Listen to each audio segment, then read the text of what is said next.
Ladies and gentlemen, welcome back to the Nexus Gaming Series Storm Division. I am Tetcher, your caster for today, and we are having a delay. In case you haven't noticed, we're already 5 minutes late, and I've literally only just now, as in this very second, received the map bans. So I'm going to sort these out as fast as possible. Oh goody, that's broken. Alright, reload that. But that's fine. That takes like a second to fix. There we go. Alrighty, so, in fact, let's do this manually so I can show you. Let's take you to the maps while we talk about the series. As you can see, and as you've been seeing since the start, today's match will be Team Exodia versus VGM. I'll talk about them in a second, but Team Exodia will ban out. Jesus, they're fast. They're inviting me to the lobby now. They delay for so long and suddenly they're rushing through everything, but here we go. Alrighty, so Team Exodia bans Alterac. And they ban... Oh, no, I've done that wrong. I've done that wrong. Alrighty. Reset maps and scores. Whoops. I put that in the wrong section. My bad, team. God, I am flustered due to the delay. This is why I really argue against delays and getting all this stuff here in advance. And we are not just on time, we're 5 minutes late. And I'm a little miffed, gonna be honest. Alrighty, so... Ultrac Pass and Hanamura are banned. There we go. And VGM banned Cursed. And they banned Braxis. There we go. To which Team Exodia will be taking us to Infernal Shrines. As VGM have taken first pick. We got there in the end, team. We did it. We did it. We're the best. Yep, Exodia left. That looks right to me. Excellent. They're the right bloody side. They're making my job so easy. DB Smiley, thank you very much for the raid. What was that accent? Where'd I drift off to there? But thank you very much for the raid. Very appreciated. Also, just so you all know, that we will have a substitute in this game. Team Exodia will be subbing in a player. Red Robot is unable to be here tonight, and he will be substituted in with, I believe, Prismaticism. I will double check that. Scroll up. Justing, sorry, same team, but I got the wrong player. But Justing will be subbing in for Red Robot for the side of Team Exodia. Nice. Let's have a look at the table to show you exactly what's going to be going down in today's matches. As you can see on the table, as I mentioned in my tweet, Team Exodia currently sit at a 2-0 in terms of series at the top of the table. They have 6 matches won, which is obviously enough to win 2 best-of-5s, and have lost 3 maps total. VGM, on the other hand, only have a single series, and they are 5-5, a significantly worse record. And the reasoning for that is VGM have already had to play against Team Alexander, where they lost in a belter, one of the best matches of the season so far, in a 3-2 series. And right now, VGM appear to be a little bit addicted to 3-2 series because they also banned out, they also were forced to go to a 3-2 series against Chili Mountain, which is the most direct comparison we have for these two teams, due to the fact that Exodia played Chili Mountain in week number 1, where they were able to take a 3-1. And were able to get themselves some points. Team Exodia were then able to take a 3-2 versus Regen. Regen, who had won their first series in a 3-2 as well, beating out Ceton. You're up to date. So, overall, currently, Exodia is sitting quite a bit ahead, but VGM, the first team to qualify for Storm Division, are now going to have to hold on to their top position, with Team Alexander nipping at their heels. They are ahead of them by 1 lost map. And they're going to try and hold on to their spot at the top of the table. But VGM currently at the bottom of the table in terms of map score, but they're going to want to leap their way up. If they can win this, they will move themselves up into a 2-1 position, and that will be a big boost for them. Sorry, I'm being poked at in the chat.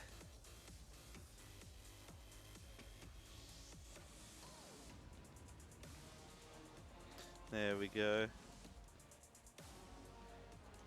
Caster R.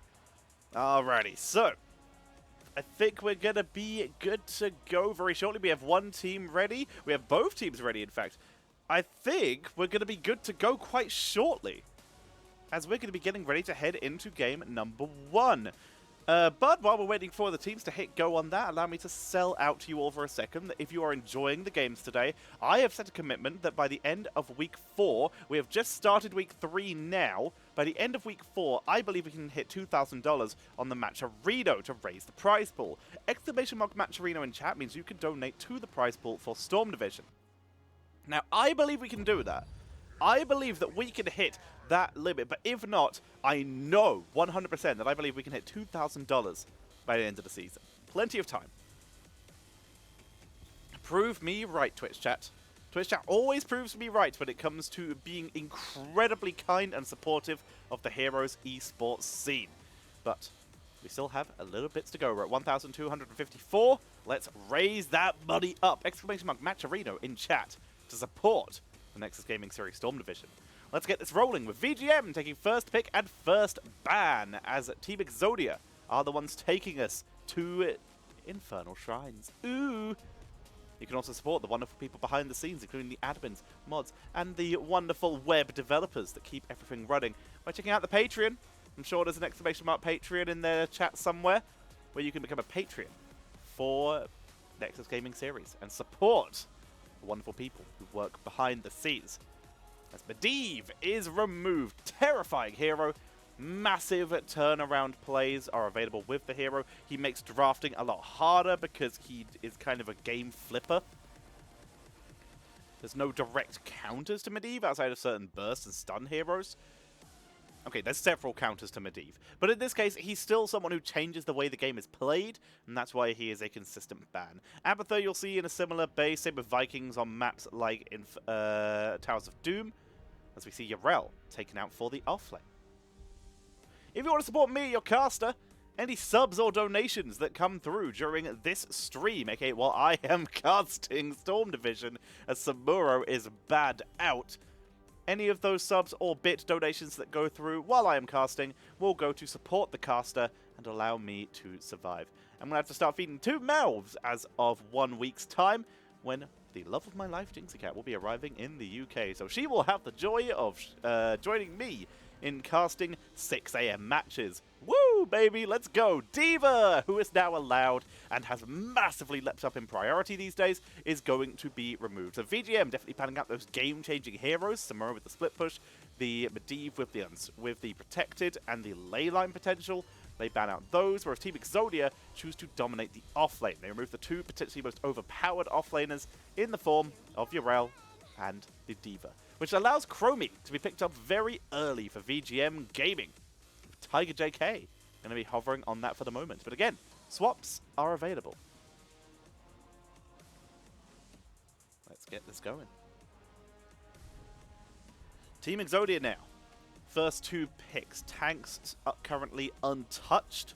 Offlaner priority would be nice, things there is a lot of bans out and they choose to do that. But again, we have seen teams in Europe and America in the past running that Blaze as a main tank. So this is still a flexible-ish draft coming in for Team Exodia, and they pick up the Sylvanas. Hard push potential coming in for them here. The ability to follow up on the objective and also gives them a lot of Shrine Clear. Diablo and Ada for VGM Gaming. Nano Boost Chromie, one of the most terrifying heroes and combos in the game. The insane damage output. The Sleep Dart is a great counter to Blaze, especially with the percentage damage that it does do. And Diablo, fantastic dive to help deal with Sylvanas. Try and catch her before that haunting wave can take her to freedom. Team Exodia now, with their last ban of the round before it goes over to VGM. Gonna remove the Uther. They're afraid of the double support. They are massively targeting that offlane. VGM have been a team that have been known to do this, so it is taken away by Team Exodia. These 2 teams know each other very, very well. Johada is banned out. Garrosh is the other tank who can give Diablo a little bit of grief. I would expect him to be picked up. We could still see an ETC because he's really strong at the moment. But I'm going to lean towards Garrosh as the tank that we might see from Team Exodia as they pick up Tychus, which makes a lot of sense if they do plan to do that. They've left themselves flexible. They don't know who the other assassin is, so they're going to play it safe. They're not picking up that Garrosh yet, as there are a couple of assassins who can punish him quite well. Tychus on the board will help with Diablo, and he's a little bit more resilient to hard engages. Very smart. Also, potential, very hard siege potential if they go for the Odin. Final pickups of VGM. They need a sustained damage dealer, need an offlaner. They go with Thrall, who can kind of fit both those, and they bring out the Cassia, who has managed to sneak her way through the draft this far. Cassia into both Sylvanas and Tychus, going to do a fantastic job here, and the potential for Valkyrie to pick over either Sylv or Deckard could be huge in these fights. We'll have to see if they're able to execute that well from Mocha. Sorry, Mocha. Final pickup for Exodia. It is going to be that Garrosh. There is still percentage damage on the board. Thrall rolling Thunder, but he's going to be forced into melee, and Cassia, once she hits level 16, will have percentage damage options. But they still feel comfortable with the Garrosh. He's still the better option into Diablo here, etc. There's enough crowd control options with Thrall potentially Sundering, which is unlikely, but possible. Cassia or Valkyrie, Ana Sleep. There's a few too many interrupts. They could stage dive, but with Thrall on the board, with that rolling Thunder, they could very easily melt an ETC if he was locked down for long enough. So they're going to play around that and try and avoid getting themselves caught out, and instead punish that Diablo for being the one to engage. Sounds good. Sounds good from these two teams, as we are going to be getting ready to head into game number 1 of this best of 5 series. Now, so far, I have yet to cast a Storm Division game that hasn't gone to a full 5 games. So let's see how that works for them. Let's see if I'm finally going to be able to break my curse. Also, VGM have yet to play a game that hasn't gone to 5 maps. Let's find out, as we're going to be heading in to game number 1 of this best of 5 series. Ladies and gentlemen, on the left-hand side of your screen currently, it is going to be Team Exodia in the blue trunks with Cookie Man on Sylvanas. We have, we're going to call him Pit Kid, because that is what their name is in this game. On the Garrosh, Hots is playing the Deckard Cain, Nasmus on the Blaze, and Kevin is going to be on the Tychus. Whereas on the right-hand side, it is VGM with Heavy playing the Ana. Cattle is on the Diablo.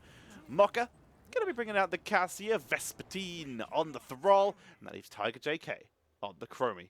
This is game number 1. You like my outfit swing? I appreciate it muchly. I do like my dice.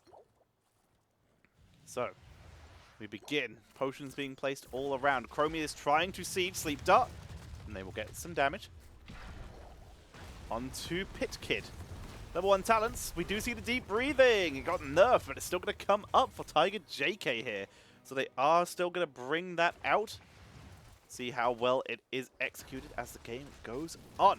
We're starting with percentage damage. Yes, I like this a lot. Overwhelming Affliction coming in for the Sylvanas. Diablo is the only tank on the board. So how do you deal with a single tank team? You pick percentage damage, because there's no one for Cattle to dart back to and trade with in terms of sustain.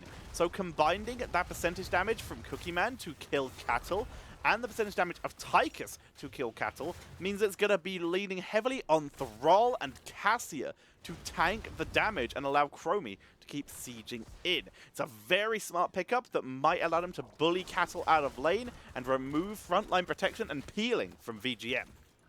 For now, though, everyone is trading back and forth. There is more percentage damage coming in from the other side, though, to try and bully Garrosh, the Rolling Thunder. They also went for anti-healing to try and deal with that Ana in the form of that body check. 30% reduced healing output should be very strong. And with the level 1 field study, there's a very high chance we will be seeing Ruby this game to allow Garrosh to run in very deeply and get the value that he needs to get, trying to flip some of those backline members. And if not, flipping Garrosh isn't the worst thing. In fact, they attempt to flip him in this case, try to focus onto him. The anti-healing is already there from the body check, but Cattle will survive. Time Trap will prevent Pit Kid from going any further.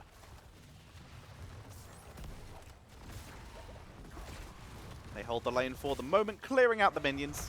There is that Ruby, as predicted, as well as Possession coming in from Cookie Man.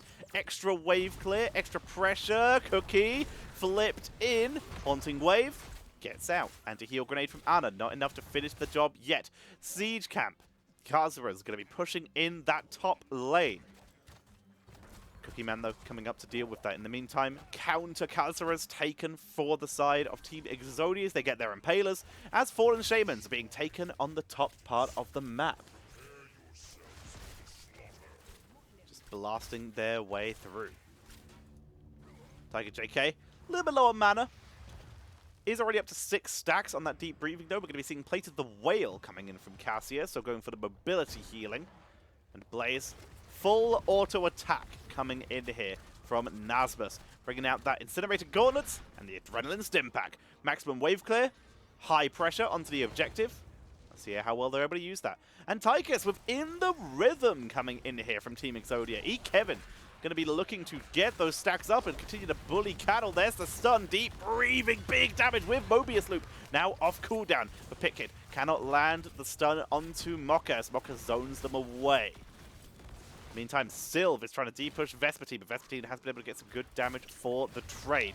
Pitkid comes in. Pitkid, Multi-Man stun. Not enough yet. No one's been able to find a hard engage. In the meantime, this Khazra camp, one Impaler left, continues to put the pressure on. They're looking for their chance. Level 7 is hit a little bit earlier for Team Exodia, but we still see Cattle attempt to pull the trigger, but that in the rhythm melts Cattle. Rooted out though with Pitkid low on health. They have to rely on Nazmus to frontline this as Cattle is going to be able to escape. Zoned away. Vespertine instead will be chased down. Thrall is slain, but we do see the Punisher going over to the side of VGM as they go deep. Fend. Cookie Man makes it over the wall, able to dodge straight up, straight down, and Mocha healed up by Heavy. Not enough, will be taken out. It's 2 kills in exchange for the Punisher, which no one has pulled over yet, and Cattle still continues to protect and pressure. Oh, Pitkid needs to be very careful. So does Cookie Man. That Punisher still hurts. It really does still do damage. You got to be careful, but they will clear that up. One tower. No, neither tower will die here. Great wave clear with the possession to deal with the one that was targeting this top tower. They're able to defend that nicely. We still see the crossfire coming in from the Blaze. Extra burst damage, no surprise there. Festering Wounds. This is the best combo with the Overwhelming Affliction. It immediately gives you 3 stacks that Banshee's Curse, which means immediately they are slowed, and that percentage damage auto attack immediately comes into play. Very smart. Surge of Light coming in for the Cassia, old classic talent. We're not going to see the Grounding Rod because at no point should Cassia be that close to Garrosh. Instead, you go for the AoE when she gets engaged on, instead of having to worry about engaging with that Fend. It's a little bit smarter here. Stun, looking for one. There's a good medallion. You can see Pitkid really looking for it, trying to force it. Gets the potion, but time trapped as well. It's quite a bit of damage. Bot lane being pushed pretty hard. Good stun, though, by Cattle. Surge of Light comes out. Not enough for a kill. Cookie Man, though, chased down. Good stun by Pitkid. That will save the day. Cattle also very, very low. Can Tiger Bodybug doesn't need to. Cattle from over the wall. And that's going to be Kevin taken out as we turn the attention onto Mocha, who is trying to chase down Horns. Survive. Sandblast does not land. Lots of pressure being traded back and forth by these teams straight away as this camp will be targeted. Level 10, slightly faster for VGM Gaming. They're 1 kill behind, but with that Punisher and the kill they just acquired, they were able to put the pressure on. We have the Sowing Sands. We've already been seeing that being used for vision here to acquire the Fountain. That will give them an early Fountain in that middle lane. Next objective is in top lane, by the way. They've also gone for that Valkyrie as suspected. There's the Apocalypse. Earthquake Apocalypse, a classic combo. Nano Boost as level 10 is just hit on Team Exodia as well. To be expected, Stay a While, Wailing Arrow, Bunk Drop, Odin, and Warlord's Challenge. Nothing out of the ordinary here. Vespertine. Chills for the moment. Clears the lane, just playing it safe for the moment as both these teams go back to soaking experience and grabbing everything they can. Charge. Medallion baits out a heroic there, and Thrall dies in top lane. They lose the Valkyrie and the Thrall, and both towers in top lane. This fell apart for VGM. Great reactions from Team Exodia, and the fantastic Valkyrie coming in from Kevin to get out of their double sleep from Heavy, though. See if they can set something up. Cattle looks for it, can't find it, but they bait out the Stay a While.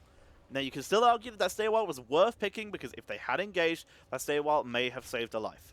It's a safety talent to you. It's a safety ability usage.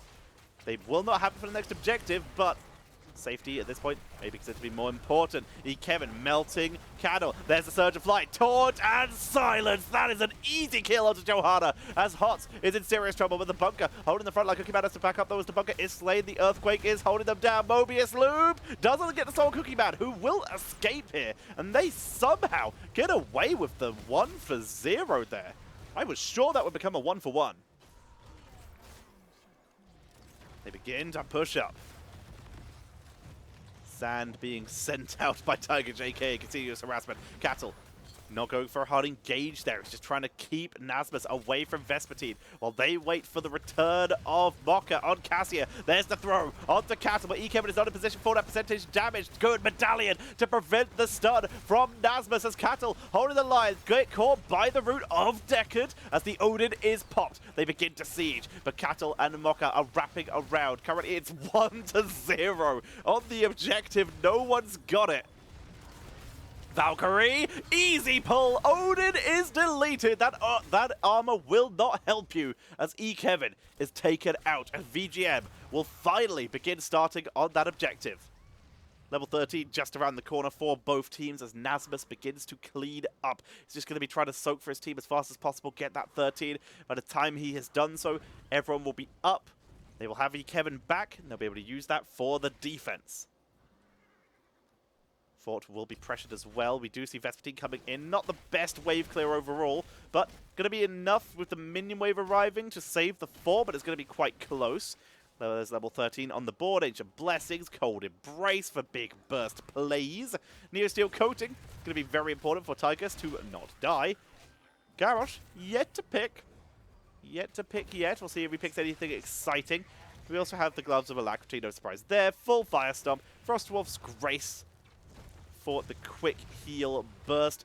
The Fort did live, as we expected. Nasmus just going to keep trying to push that up and gain pressure as the Punisher will push in top lane. There's the Smelling Salts. Nice use of the cleanse there. I'm not entirely sure if that was the Indomitable or the Medallion as we see Pitkid focus down. Mobius Loop did a lot of damage. Poison from the Wrath of the Ancestor. Is that what it's called? Ancestral Wrath, that's the one. From Vespertine is enough to secure the kill.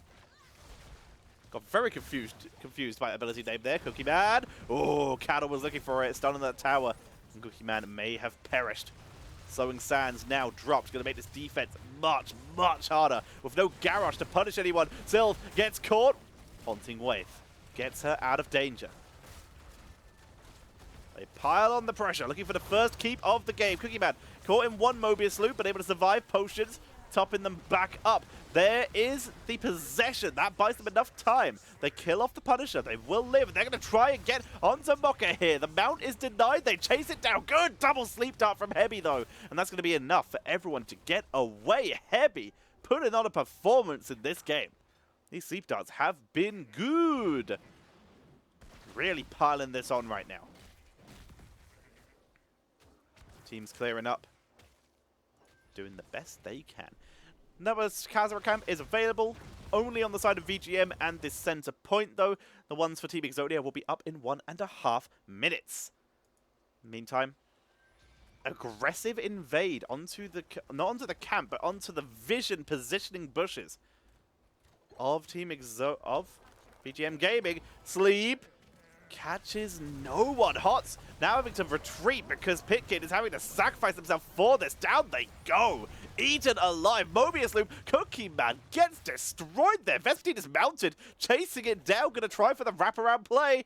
Can they find it? Cookie Man is low. Potion is picked up. Vespertine is deep. He is in deep. He goes down. Vespertine. He gets killed off the 1v3. His team doesn't even make it close. The fort lives with a solid 90 hit points. Sylve's able to retreat back to base. Gets out of dodge. Unfortunate chase there by Vespertine, as level 16 is now available for both teams. We have the life drain for Sylve, trying to keep herself alive in these fights. The safety in numbers for Deckard, trying to keep himself alive. It's all sustained. The thermal protection. We have the Earthshaker for the extra stun. That will help. The only truly aggressive, I mean, Earthshaker is aggressive, but the only truly aggressive talent is Sizzle and Attacks. That extra percentage damage on autos. On the other side, There's that percentage damage we were talking about. Martial law. More firestorms, debilitating flames. Going for that damage reduction. That is a big deal. It allows the Diablo to just be incredibly tanky. And more percentage damage as well. Alpha Wolf for the Thrall. And Ana, active reload, smelling salts, classic combo. Exactly what you want for quick burst healing and to prevent hard engages onto your team. Very smart, very cool. Nasmus clearing out the waves. They keep everyone sustained. Bot lane. Under a little bit of pressure. Cattle takes some damage, but he will be healed up. Tiger currently clearing out the minion wave so they can sustain their way through that. Level 20, not anywhere near for either of these teams, as the next objective will be in bot lane. Positioning being taken aggressively by VGM as Team Exodia play a little bit further back. They are currently waiting for Sylvanas and for Blaze. Nasmus is about to arrive though, so he will be with them. They begin to make their way in. They drop the Odin. They're committing to this. Sylv is right around the corner as 50 Man makes their way in. Cattle just going to try and put some pressure onto Pitkin. There's the taunt. They're just going to try and blow up Diablo early. Valkyrie, though, catches Deccan Cade. He's able to medallion, but the body box, he can't cleanse that as we see the huge blow up onto the Deccan. But we do see Cattle taken out. He does have the souls to respond, though. Tiger is isolated, but he's going to be able to time out and buy time for Mocker and Heavy to kill one death as they look for more. We can see the big dive from Mocker onto E-Kevin, but E-Kevin will barely survive. Tiger is trying to siege, but he doesn't have the piercing sands. He cannot burst through these minions. The minions are blocking him. He's using possession. Cookie Man is denying these, but it's still a two for three. Diablo was the third, but he is back. No souls available. They will hold the line. Another Kazra Camp available on the right-hand side. Lots of assist pings. Cookie Man looking to engage. It's 31 to 13 right now. Pit Kid wrapping round. There is the interrupt by Cattle, but Cattle has no souls. Cookie Man is deep. Heals from Heavy. Active reload, but it cannot save it. Cattle's dead. Tiger's dead. Is Heavy dead? Heavy's dead. He's going to get dived. Cookie Man with the chase. Actually, this might be close. The Ana 1v1. No, he decides just to try and run away instead of trying to trade the auto attacks. He was unlikely to win. Cookie Man will back up. They get the triple kill there, as we will see Team Exodia picking up these shots, and they will get themselves their Punisher. Pit Kid is going to anchor this. That will guarantee it, as level 20 is hit for them. Perfect gems, double rubies, baby. We're going to be seeing that Bolt of the Storm for Sylv. Kind of needs it, especially that last fight. Fortified bunker. And they will finish out that siege camp as well. They've got 39. Are they going for the double? They are. They are just going to grab everything on the map here. E-Kevin just ticking that. That was super close to missing it. But they will get it. This will be pushing it. It's going to be a little slow, actually. Due to the walk speed of the Punisher, it's going to be a little late to the party, but it might still be enough to help him out. We have the double body checks, the inner rage coming in, the bob and weave for Tychus, with Dash going to keep him very mobile. They make their way in. Level 19 still a little bit away for VGM. Punisher over the wall. Take a look for Cattle. Taunt. Percentage damage. Easy. Sleep hits no one, but they get the kill. Poor Cattle still on only 18 souls. Was never able to recover after that last Punisher Shrine fight as they make their way through. The Odin is slain. It's a Frost Punisher. The keep is down. Half health left on that Punisher. They look for Vespertine, but they cannot catch him. Valkyrie is good. That's a kill on Garrosh. That might be enough to keep them in this. The Fortified Bunker is doing good damage here. The Punisher is slain. The shield is still up. Tiger JK will survive. The Punisher finally goes down. Nasmus goes in. He's able to out-cleanse the root of the core. And VGM Gaming will survive. 75% left on their core. But with that kill onto Garrosh, they get the numbers even again, and they survive.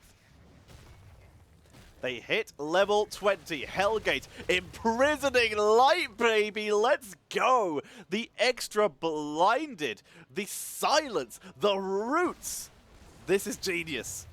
This is going to be huge potential if they can get these big AoE shots. We have the earthen shields. That's so much survivability. And of course, nano infusion. That's going to give Chromie just all the damage and unraveling here. Even more slows and spell armor. That is gonna be BM. That is gonna be problematic. They clear out the bottom wave. Vespertine dealing with this. Camp is taken, but not capped. How much are they willing to risk it? Not enough. Team Exodia were hovering around. They choose not to engage. They did not have Pitkid in position. They need him to be at the front. Nasmus can only do so much alone. They clear this up as best they can.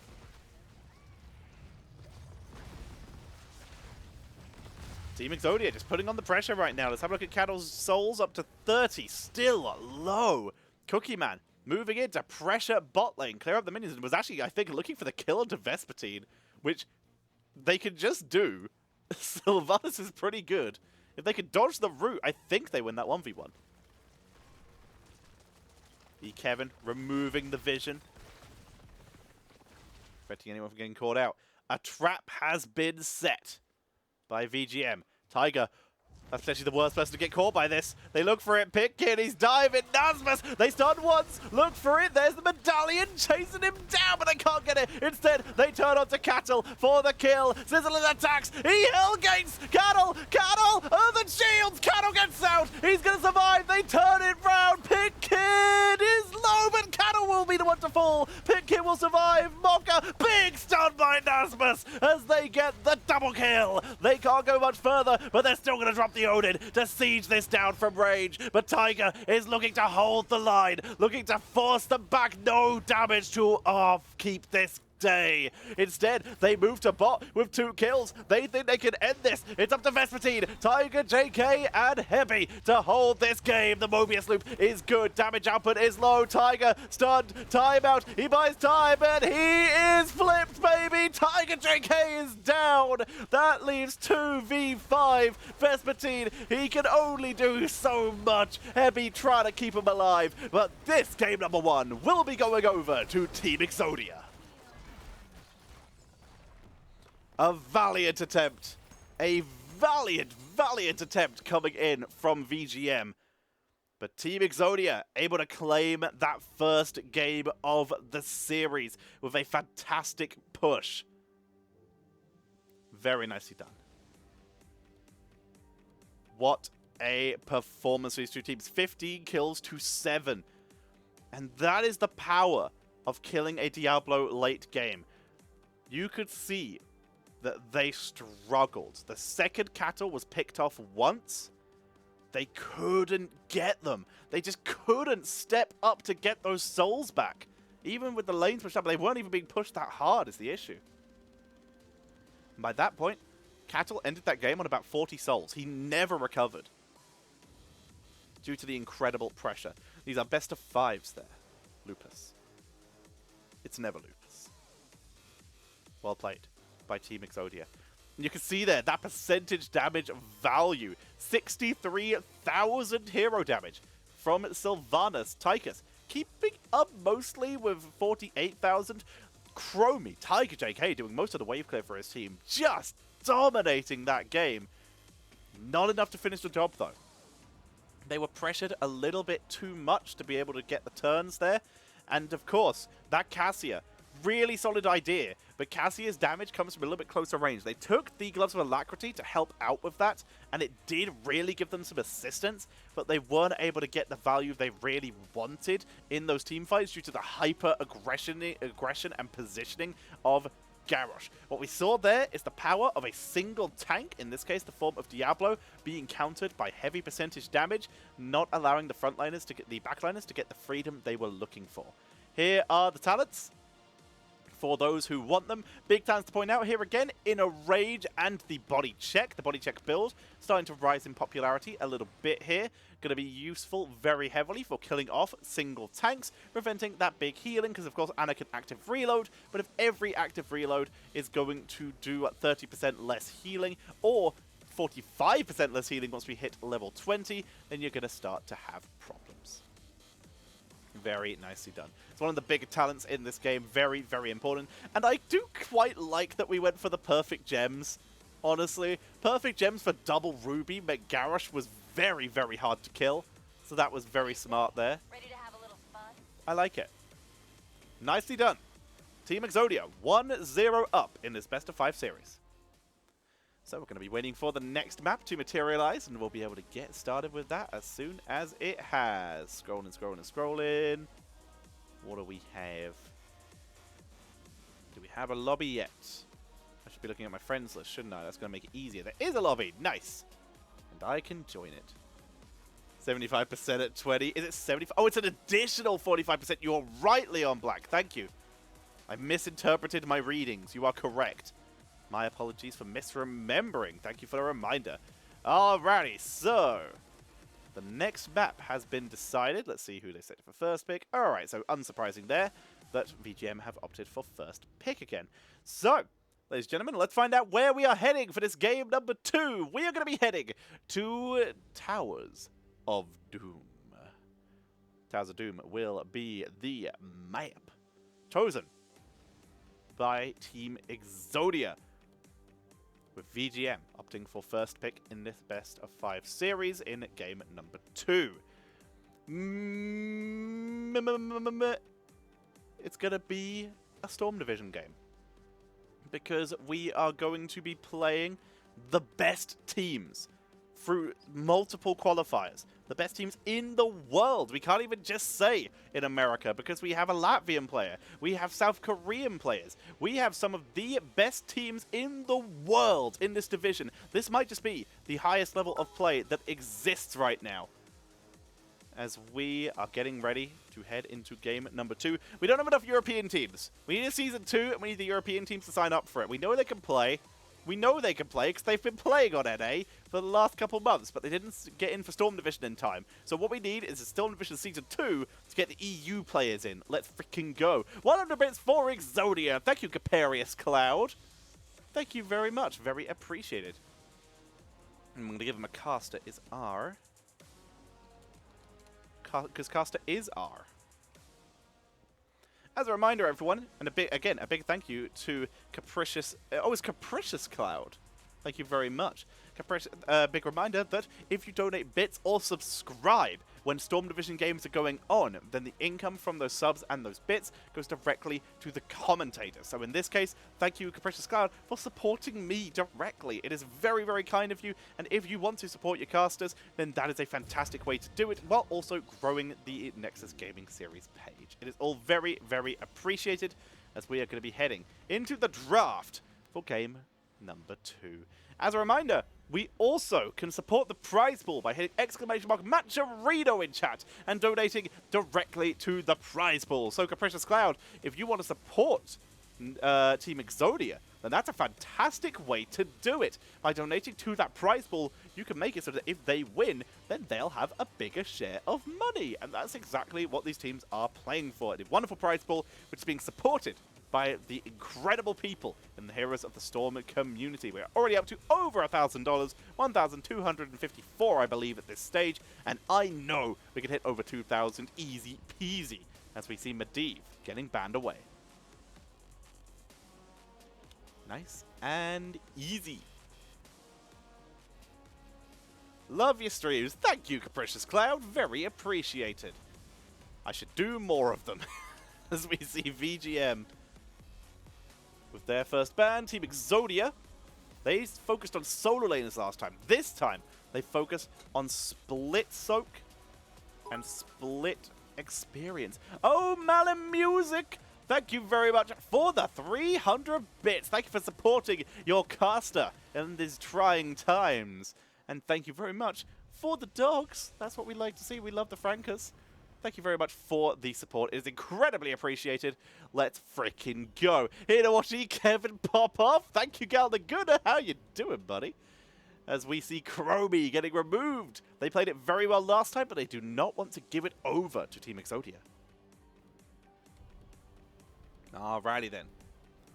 So, Team Exodia now. They banned the D.Va. D.Va's still scary enough. They left Urel open, though, and I would not be surprised to see that be a first-pick-worthy hero from VGM Gaming. That wouldn't surprise me in the slightest. Let's see if that is what they go for, though. They don't. They get the Sylvanas. Mocha putting on such an insane performance. Sorry, no, it wasn't Mocha on the Sylvanas last time. It was Team Exodia. It was hot. It was Cookie Man on the Sylvanas last time, so they steal that away. We do know that Mocha is an insane Sylvanas, though. So picking that up. Very solid pick here. Mocha has played Sylvanas a couple times, and we know it's really, really good. But that leaves Yarel over to Team Exodia if they want it. If not, they're going to pick up early the Greymane. And Tassadar coming in here.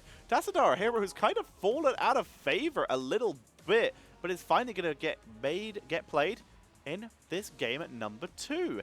Hello, Swing. How's it going? See you at practice tonight with the 69 bits. Nice. Thank you very much. So they go straight in on the damage. No hesitation here. Neither team are trying to pick up anything frontline here. There's the Ana. Unsurprising. It's still really good. And they get the Garrosh. They steal it away from Team Exodia. But with ETC, Johanna, Muradin, all these heroes still available. What do we see? Diablo still available as well, but Diablo is struggling to Garrosh a little bit. The best hero option here would probably be Johanna, but Muradin should be another good option. We'll see. That might be the second best option if Johanna gets banned, which I think this is going to be a Johanna ban. That or Deckard or Stukov, the top supports at the moment.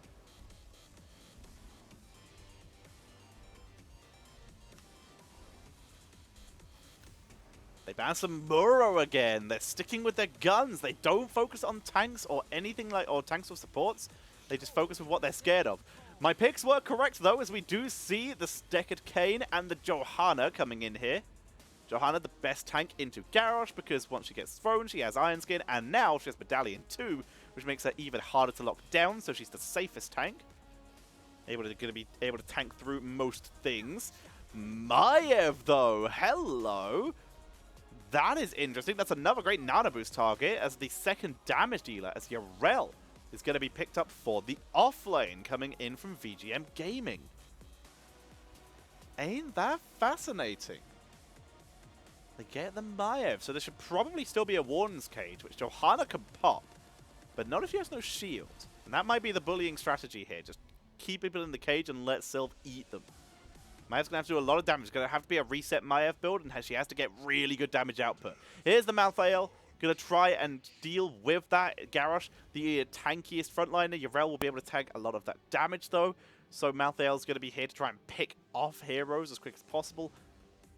This is probably going to be a last rites, because Ana doesn't have a huge way to protect against that. Maiev does, and Yarel does. Sylv, Garrosh, and Ana less so.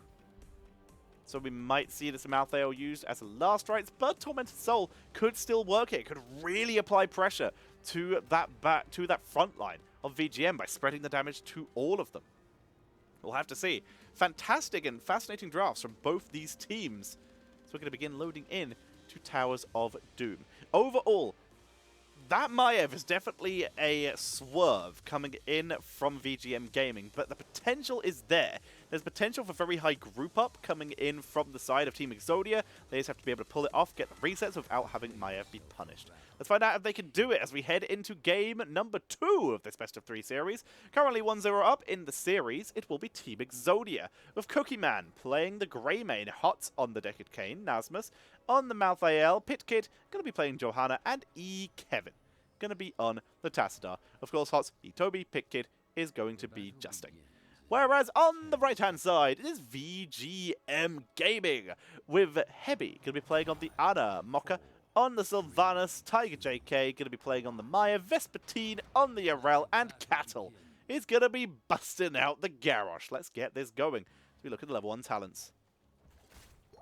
We're going to be seeing the Pursuit of Vengeance. Cooldown reduction here. The potential for huge pressure to be applied and massive mobility for Yarel, who gets the multi-man tether, catching everyone. Huge damage being dealt to the backline. Kevin's in trouble. He's gone. Cookie Man focused. He rolls to freedom. But that is a bullying first fight coming in from VGM Gaming. Best of 5. Did I say best of 3? Whoops. Nicely done, VGM, with the start there, picking up the kill. Taz starting off with the classic static charge, nothing out of the ordinary here.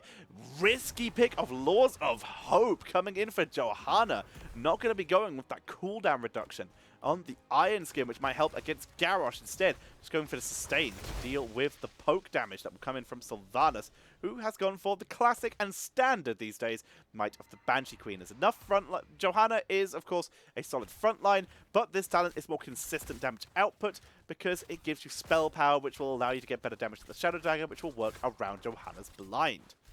And Greymaine's armor. He has armor, by the way. Hashtag 10 armor. Defensive Warbreaker to combine with defensive measures later on. They get the tether.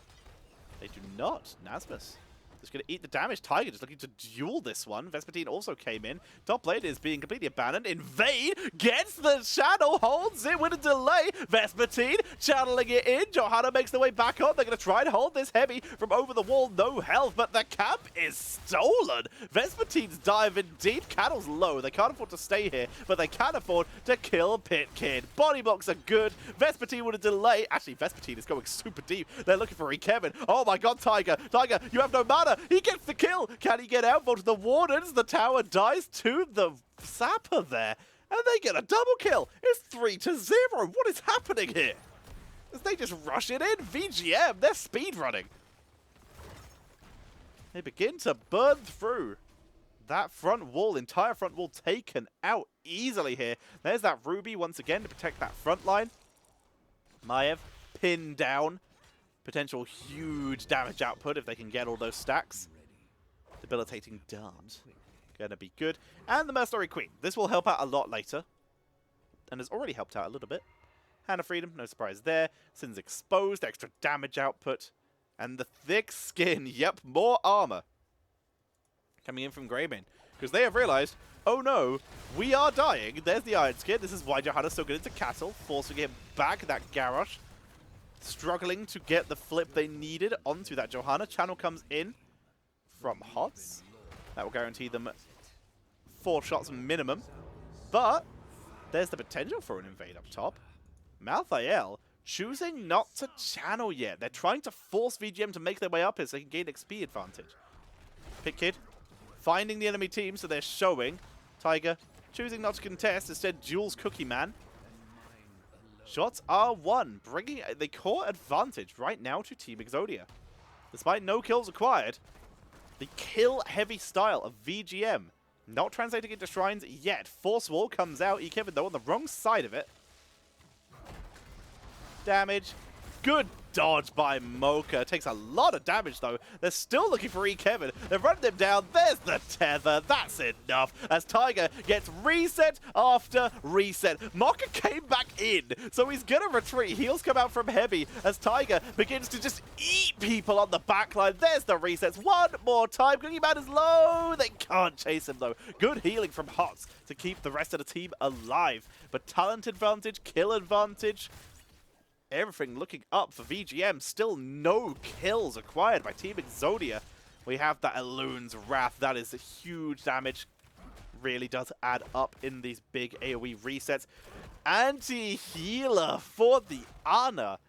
They are really in on this kill. No percentage damage here. It is all about follow-up. That is cool to see. And also, increased area of the anti-heal grenade, the Biotic grenade, means that once they have that Warden's Cage down, everyone in it is going to have reduced healing. And that is where the pain comes in. Good dodge. Still thrown. Not the full distance, though, and Cookie Man is awakened and not enough for a kill. Mocha backs away. Sappers put one side with Mercenary Queen. Numbers advantage, though, in favor of Team Exodia, and this will force VGM to back up. They lose their Sappers. Double alter phase. Cattle looks forward, looks for Cookie Man. Tether pulls it out. The root is there, though, and that will prevent any huge extra aggression. But the anti-heal grenade onto Cookie Man is a problem. Vespertine dives deep, looking for Hots, trying to find the angle. Instead, going to look for Pit Kid and Kevin. Kevin, slow down. We do have the Holy Avenger to try and support that. Doesn't land the tether. Tiger wants to back up. You can see he doesn't have tether active. He did use it there. Did not find any targets. Top channel is being interrupted by Cattle, doing a good job there. We have the Festering Wounds, by the way. No cooldown reduction on the Shadow Dagger. Pit Kid interrupted. Vespertine going to be interrupted forever by Kevin. Making the most of their rotation with on a pale horse. We see a bit of a dive to Cookie Man. Again, not enough to find a kill. Good stun. Finally, they find someone. Pitkid is deleted again. Force wall, but wrong side. Kevin locks his team down. Both ults still available, remember. This could be a 2. Tether, Tiger tries to pull in Cookie Man. Here comes Cattle to try and capitalize on it. Throw, stun, focus, blink, and Tiger, one more swing, gets it as they pick up the kill. Good into the fray to prevent Tiger being caught by that wall. Shots already taken. In the meantime, Vespertine is dueling Nasmus as more shots on that bottom lane. No one to contest, and that is going to be another 8. That's going to be a total of 8 shots this round taken by VGM. 6 kills to 0. Looking to make it 7. They disable the bell tower. They have to hit that bell tower again. There's the nano boost. Sylva's stunned. She can't disable it. Mocha in trouble. Win is gonna escape though. But the keep no longer disabled. Tiger gets away. 70, 80 watts. Looks for the chase. There it is. We finally have a kill. Last rights. It's not enough. Mocha lives. But finally they get a kill. They kill off Cattle. But finally a kill on the board for the side of Team Exodia. Get them back into this game. Tether comes out. Stay a while. Might have dodged it for 1 second by jumping big dive, but there comes the medallion for Kevin. No healing available thanks to Heavy. Tiger is so low now. But Vespertine causing enough of a distraction. Have they caused too much of a distraction though? No ardent defender. Heals come out from Heavy. It's enough. Cattle's here, by the way. Taunt into the cage. Everyone is welcome and everyone is dead. Hans is taken out. In the meantime, though, Maya was killed off in the backline by Cookie Man, but Cookie Man is deep. They have no health. Do they have enough damage to deal with this? Sylv is running down Nasmus. Mocha finally going to turn around and help them deal with Cookie Man. Cookie Man is low. They throw. Good kill. Vespertine picks that up. 10 kills to 2. Cattle is low. Damage is taken. Last rights is available, but they can't catch up to get the cast off. Cattle will live. Everyone's getting healed up. Long fight there. Team Exodia, they have Kevin down here for short-term delay, but Cattle will zone him away, and these shots, unless we see the quick move in from Johanna, sleep, taunt, but the good counter stay a while and listen coming in from Hots may have just saved Kevin's life as they turn it. Easy kill on Mocha, who was too deep there. Vespertine late to the party, trying to come in for the assist, but now with Cookie Man here, numbers advantage going to be in favor of Team Exodia. In the backline, Tiger JK in trouble, Tethers in, resets a good. Tiger JK will retreat as Vespertine is playing their own game of distract the enemy. They get Johanna. Tiger JK has no health again. He never seems to. There's the route onto Cattle. Vespertine leaps away, and everyone's looking a little low here, and there is the issue. That Tass and that Greymane, they still do damage, and they can still finish off these kills. Here comes the wraparound. They look for Kevin. Stun is good, root is good, but Kevin has nowhere to go. Anti-heal and the tether to finish the job. Cattle, he taunts, but it's not enough. He goes down. Hots, though, completely isolated. Cookie Man with now no healing to help him out will be chased down. Hots, he is going to escape. Will Cookie Man escape as well? Mocha chasing deep. Feral lunge, actually, onto the minion wave to escape here. Hots lived. Cookie Man lived. They're holding this. Blessed Shield is sidestepped by Heavy as they hold the angle for the moment. Blood Craze for extra healing. Mocha's back to pile on more pressure. There's to stay a while. Immediately sleep dart. Support sleep fight. Anna in trouble. Able to get away. Water's cage is nice. They turn around for their healing. Hots is getting eaten alive in here, but there's no one keeping them alive. And Tiger JK able to get away with the flick anyway. The Warlord's challenge holds down Cookie Man. There's the throw. Tiger JK finally finished, but Pitkid will give their life for it. That is a 4-for-1 here. Kevin, they're still going to chase him, but they cannot get him. The shots were taken. 24 health to 32 in favor of VGM Gaming. 5 kills to 17. VGM hyper aggressive. Tiger just never has any health, but he dips in and out and gets the damage output anyway. Even without any sustain, he's getting healed just enough by Anna and making great use of that Vault of the Warden single B-step to just because they wanted to port back anyway. making such perfect use of that Vault of the Warden to stay alive just long enough to get the big damage output. By the way, we are done with pin down. 40% extra damage. Nice to see. Up to 40% extra damage. We have the double up. The Seasoned Soldier, as it has been renamed. Cattle. Not enough. Sleep Dart also not enough to finish off Johanna with that Iron Skin up. Level 16 talents. It's level 16 to level 14, by the way. Absolutely insane. Vengeful Knives. Oh, man. Percentage damage on the Maiev. That is going to be rough. There's the Will of the Forsaken. Active Reload and the Smelling Salts. Even harder for Johanna to really get good engages here. Cattle is deep. There's the Cursed Bullet. Cattle decides, nope, never mind. Single altar. Mokka's just going to channel it. Tiger's going to zone. No one's going to interrupt. But in the meantime, top is in trouble. Shots are taken, though. 5 shots onto the core. Cookie Man and Tiger decide to have a fight. Comes out in favor of Tiger.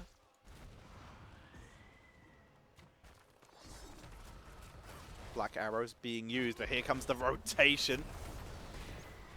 Sylph gets away, making the use of that Wood of the Forsaken. Tiger has bitten off more than they can chew. That was a sad Warden's Cage. It got these candles. Got him. Unlucky. Just tried to activate it to try and trap Cookie Man under the bell tower for the kill. Not in time. Great play by Cookie Man. The dance in, dance out. Beautifully executed. Everyone dodges the root of Hots on that Decade. Vespertine cleaning up best they can. Dealing with the minions. Keeping their team as far ahead as they can, XP-wise. But Nasmus not making it easy with fast rotations. Bot lane still held by VGM, and they look to try and keep it as they look for Cookie Man. Curse Bullet is landed, but Cattle is healing. Mokka, huge damage on the Cookie Man, but not enough to die for a kill.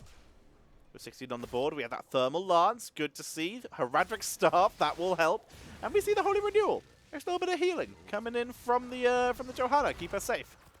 Might need some right now. Throw, taunt, under the bell tower. Damage is good, but the Iron Skin keeping them alive. Vespertine is deep. Tiger's in the death zone. There's the tether over the wall into the force wall. Pit Kid sniped away. Vespertine with the Honor Defender will heal up with the death zone. Slept in the death zone though. Focus down. Odds is low. Cookie Man is low. Will Tiger go for it? No, health is too low. In the meantime, very smart by Nasmus. Gonna steal this away. As they get that top bell tower, even waited and timed it to try and deny shots away from VGM. Team Exodia trying to keep themselves in this game. Hots for the delay as Vespertine runs him down. Nasmus coming in. The meantime, Tiger JK going to be able to claim this bottom. That's their 4 shots, making this an even trade for now. But with Tass down, this left-hand altar maybe going over to the side of VGM. But not if Nasmus can have anything to say about it. They're still looking. Tiger... no tether, denied by the slow here. In the meantime, Nasmus, again, causing a distraction. Warden's Cage onto Cookie Man. Tether pulls him in. They don't even need the cage. Just going to be able to pick up those kills. Level 19 on the board for VGM, approaching their next curse. Nasmus trying to be annoying. Also annoying, currently, Hots. He is asleep, though. Pick Kid, little bit deep. Well, to the Wardens, though, resets the aggro. Less shield, but the tether is good. And Hots is... oh, Ruby. Ruby is good, but not enough. Mokka able to dance in, do huge damage output. The bell tower falls. In the meantime, Nasmus stole the shots. So they will be able to keep themselves a little bit further ahead here. 24 health to 12. But opportunity arises. Huge body lead on the map for VGM. They make the most of it. They grab the boss as Vespertine causes a distraction. Delays bot lane in time for them to just get that without contention. They're going to be able to get that back later. 4 shots on the core, bringing it down to 8. And right now, it is 4-4 because top lane is still held. There are 2 sappers making their way in. Mokka is heading in to deal with this. Pickett tanks through. Level 20s. Death Wish, Sephirim. We've already seen that use. Sorry, Seraphim. Nano Infusion, Bolt of the Storm, and the Shadow Strike. Nothing too surprising there. Pretty normal across the board. The Death Wish is something less out of the ordinary, but it's still a really good talent. That cooldown reduction is kind of insane, and that duration increase is still decent. Cattle, in fact, stepping up, looking for his opportunity. Level 20 just around the corner for Team Exodia, but for now they have to worry not about soaking, but about dealing with holding this. They are ahead in terms of ultras. If they can win a fight here, like this maybe, huge healing, but Last Rites finishes off Cattle. The cage has already been broken. They look for Vespertine, but the cage is holding them back. Nasmus is low. Storm Shield comes out as they hit level 20. There's Vespertine, tanks through. He's killed off. Nasmus looks for Tiger. Tiger voted the Wardens, but Nasmus will be the one to die. But in the meantime, Mocha killed off at the side. Tiger looks for resets, but over the wall he tethers them into towers. But it's too much. In the meantime, Nasmus has already returned with his revive. He's gonna try and go for the double channel, and they have 5 bell towers. Is this the comeback? Team Exodia bringing themselves in. They look for the channel. Tiger will be able to interrupt, but how many times will he get away with it? As Hots and Nasmus are both here.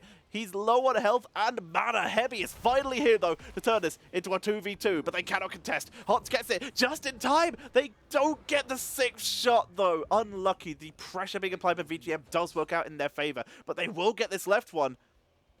In theory, oh, they're going for the 6. This could be it. If Team Exodia can get this, this could be insane. We have those level 20s we already talked about. We already saw the Blinded by the Light coming in from Johanna. That no one can stop there. We've already seen those being used. Perfect Gems, Twilight Archon, Hunter's Blunderbuss. They cannot grab mid, though. Mid is interrupted. VGM will hold that, and that may have just saved their game. 6 shots onto the core of VGM as Team Exodia put themselves back in this game. If they had got that triple cap, that would have maybe brought them down to 8 and evened it up completely. But VGM are back in. They hold themselves, they hold their lead. Cattle pulled in, Indomitable, and Vespertine causes enough of a distraction to get them out. 3 sappers on the way, though. Are you getting resets? Meantime, Vespertine has to clear this up because, look, that bell tower is dropping it again. This is the last one. Triple cap means huge damage. 1 sapper makes it in. Tether pulls them in. Anti-heal is good. Wailing Arrow, but they find nothing. The slow is too good. They are shut down. Mid lane still being pushed. Immediate reaction to deal with that, but there's another sapper camp here. That's going to be more pressure. That's continued split distraction. They begin to clear up. They're finally going to prevent that triple cap pressure, using the time they had while that sapper was being taken to grab top.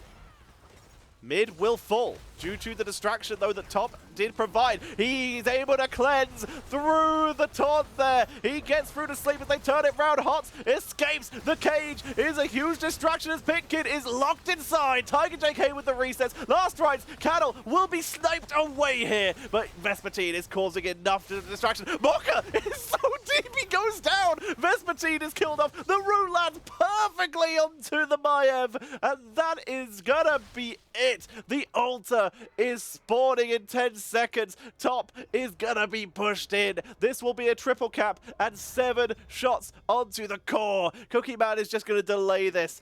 Nope, they're just going to cap it. They know they will get this with the triple cap shots. Ada cannot de-push. 30 seconds left, and Team Exodia with the comeback. 3 health left. Only 3 shots of the triple cap are needed. 6 cap is acquired, and Heavy cannot hold this. Cookie goes deep, causing enough of a distraction. He may give his life, but at this point it does not matter because Heavy cannot kill this bell tower in time. Game number 2 goes over to Team Exodia.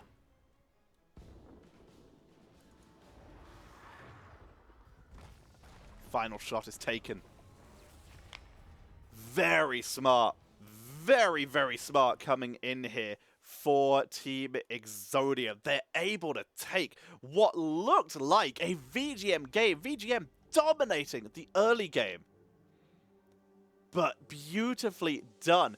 Fantastic play on that final fight. As Cattle, he's able to Indomitable himself into the sleep, but the freaking counter medallion from Deckard, from Hots, to stay alive in that fight was absolutely mwah.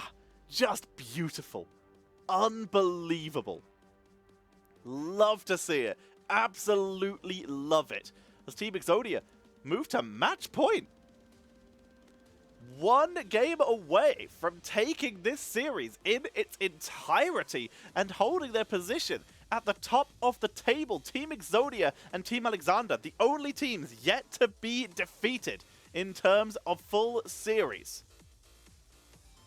But this, if Exodia win this next match, this will be their very first domination. Here is the standings to show my point. 0 teams have dominated Storm Division. If Team Exodia do this, it will be the first domination in Storm Division history. And it will be against the team that qualified first, the #1 seed coming in to Storm Division.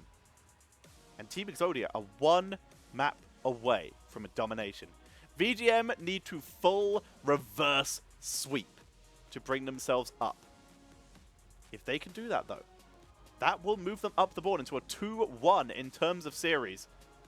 And that will severely help them in terms of their positioning. The only 2 teams so far to have played 3 series are Chili Mountain and CPOG X Fan Club. Both of which, though, still sitting on 1 point. A domination is a full 3-0, a perfect sweep Storm Shock, without dropping a single map. It is currently within grasp for Exodia.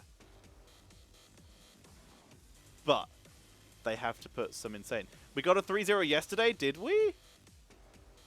Oh, we did. It just hasn't been put on the bracket yet. Someone giving me someone not a... Did someone forfeit? Is that what happened? Because it says no dominations on the page. All I could go by is this bracket. Yep, there was a 3-0 yesterday. My bad. Chili Mountain 3-0ing CPOG X. Wow, Chili Mountain. Good job. I love CPOG X. They put such a good performance against Team Alexander. And if that's the case, if CPOG X can put up such a good performance against Team Alexander and then get 3-0'd by Chili Mountain, God, this bracket is close. This table is going to be absolutely insane if that's the case. It's updated. Says we played 3 matches, just hasn't added the domination for some reason. Huh. That's weird. Let me refresh this quickly. See if that'll fix it. Let's jump to... Oh, hang on. I need to refresh cache. That's what I need. Properties. Refresh cache. Yeah, no, it's just not up to date for some reason. Oh, well. We good. Alrighty. Well, then. We are just awaiting for the bracket, for the final map to materialize, and then we'll be able to jump into it. What could be the final game of this series. That's how insane this has been. This could be the final one. If it's not, I'm going to need to pee. Actually, I'm going to pee now. Be right back, team, because I forgot to do this before we started. I'm going to run to the bathroom because we are having a little bit of a delay, but I expect getting this set up. So I will be right back very shortly with game number 3. Don't go anywhere. We'll be back in a moment. See you in a sec.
Alrighty, we're back.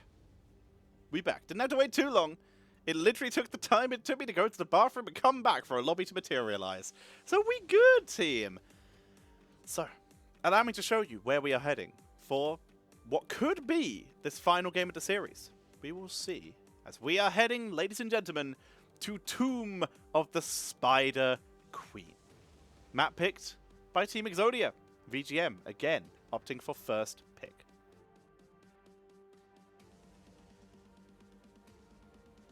The pressure is on.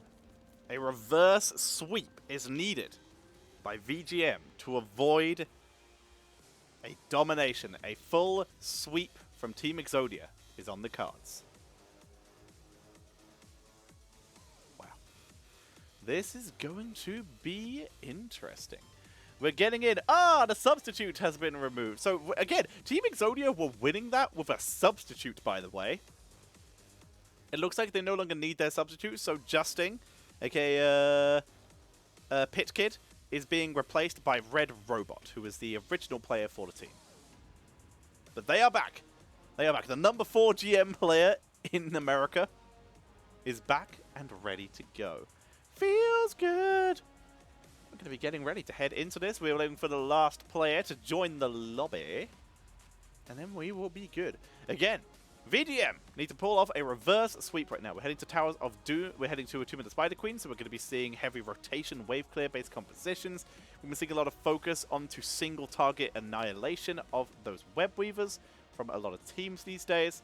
It's going to be good to see. For now, though, we are just about ready. Let them know that Caster is ready. Caster. Caster Pirate. Caster Pirate. Save a ship? I don't know. Ladies and gentlemen, if you are enjoying the show, then please consider supporting the prize pool for Storm Division.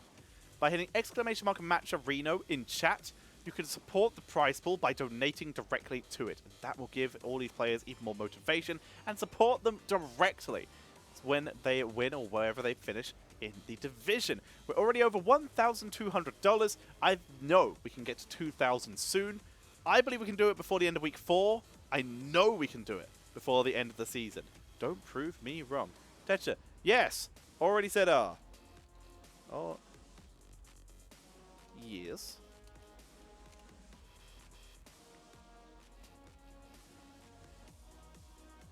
I've been asked if I am here. Or I've been asked something. Either way. Alrighty, either way. If you're also enjoying the show, this is not a winners finals, this is a league. This is a full league, so there is no winners finals yet. We are currently still in league play. We're currently having the team in first place in the league, Team Exodia, versus the team that qualified for the league first, VGM Gaming. Nice. Good to see. We're in here. VGM going to be taking first ban for the 3rd time. Let's see if they can turn this into a victory this time. Big shout out to the people working at the Nexus Gaming series behind the scenes, keeping everything running, not just for Storm Division, but keeping the website running for the amateur leagues. There are so many teams that play in NGS. It is ridiculous. And you can support them by becoming a Patreon for the Nexus Gaming series. Support those wonderful people who work behind the scenes. Support those amazing web developers who make all this possible by becoming a Patreon for the Nexus Gaming series. And if you enjoy my dulcet tones, then you can support me by subbing or donating right now. If you sub or donate when any caster is casting Storm Division, then they get the direct income. My game for Storm Division is today this week, so if you donate bits or subscriptions during this stream, I get the income from that. It's a great way to directly support the casters. But if you're more of a Jinxie person, I believe her game is on the 3rd, so you can go check her out there. I'm just checking the schedule for the other games, so I can tell you who else is about to have some lovely action, as Medivh is going to be taken out. The other game that's happening this week is the Crushinator is going to be casting Regen versus the other Koreans. That is going to be at 9 PM EDT tomorrow. So make sure you go, if you are a Crush Later person, save your bits and donations for when they are casting and drop them tomorrow, showing up for that wonderful series. But if you're enjoying what I'm doing, ooh, unlucky. I'm sure they probably communicate something in chat, but I'm not a ref. I cannot see it. But unlucky, a shatter has come into play. I would expect it's D.Va. I would suspect it is the D.Va, if I had to guess. But I'm willing to be proved wrong. I have no idea what the ban is because no referee powers. Yes. If you like what I'm doing, drop some bits. Drop a subscription. We have like 6 days left of September. So if you want to support me, gift subs to other people, and that way they can continue that sub for an extra month for cheap. It's D.Va! Was the shatter a bamboozle? First D.Va game I actually get to cast. I almost got to cast it last week, but the Koreans mistaking, but Team Alexander mistaking the time zone difference.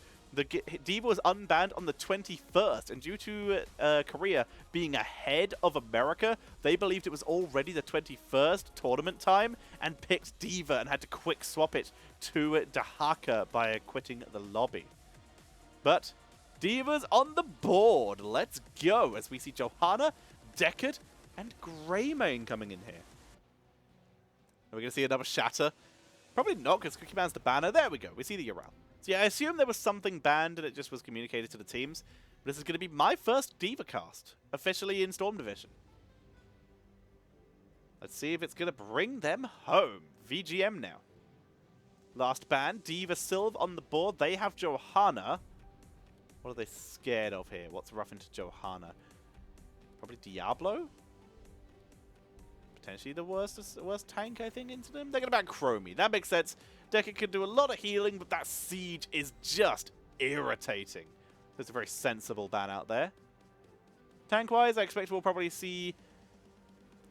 I think we'll probably see Diablo or Muradin. We could see ETC. They could also bamboozle me and pick something completely different, like an Arthas, or Blaze main tank, or Imperius. Looks like they might leave the tank a little bit. They pick the Reyna and the Malfurion, so they're going to play reactionary with that tank. Malfurion's still one of the top healers in the game, vulnerable to Greymane, but insane healing output overall. Might give them a big difference. And it's going to allow Cookie Man to go quite deep with that Sylvanas. And try and trade out kills while still being consistently healed. Blaze going to be taken by VGM, the classic Blaze Johanna. They could still pick Hanzo here, but instead they go for Li Ming. Another hero who follows up perfectly onto the Johanna Blaze combo.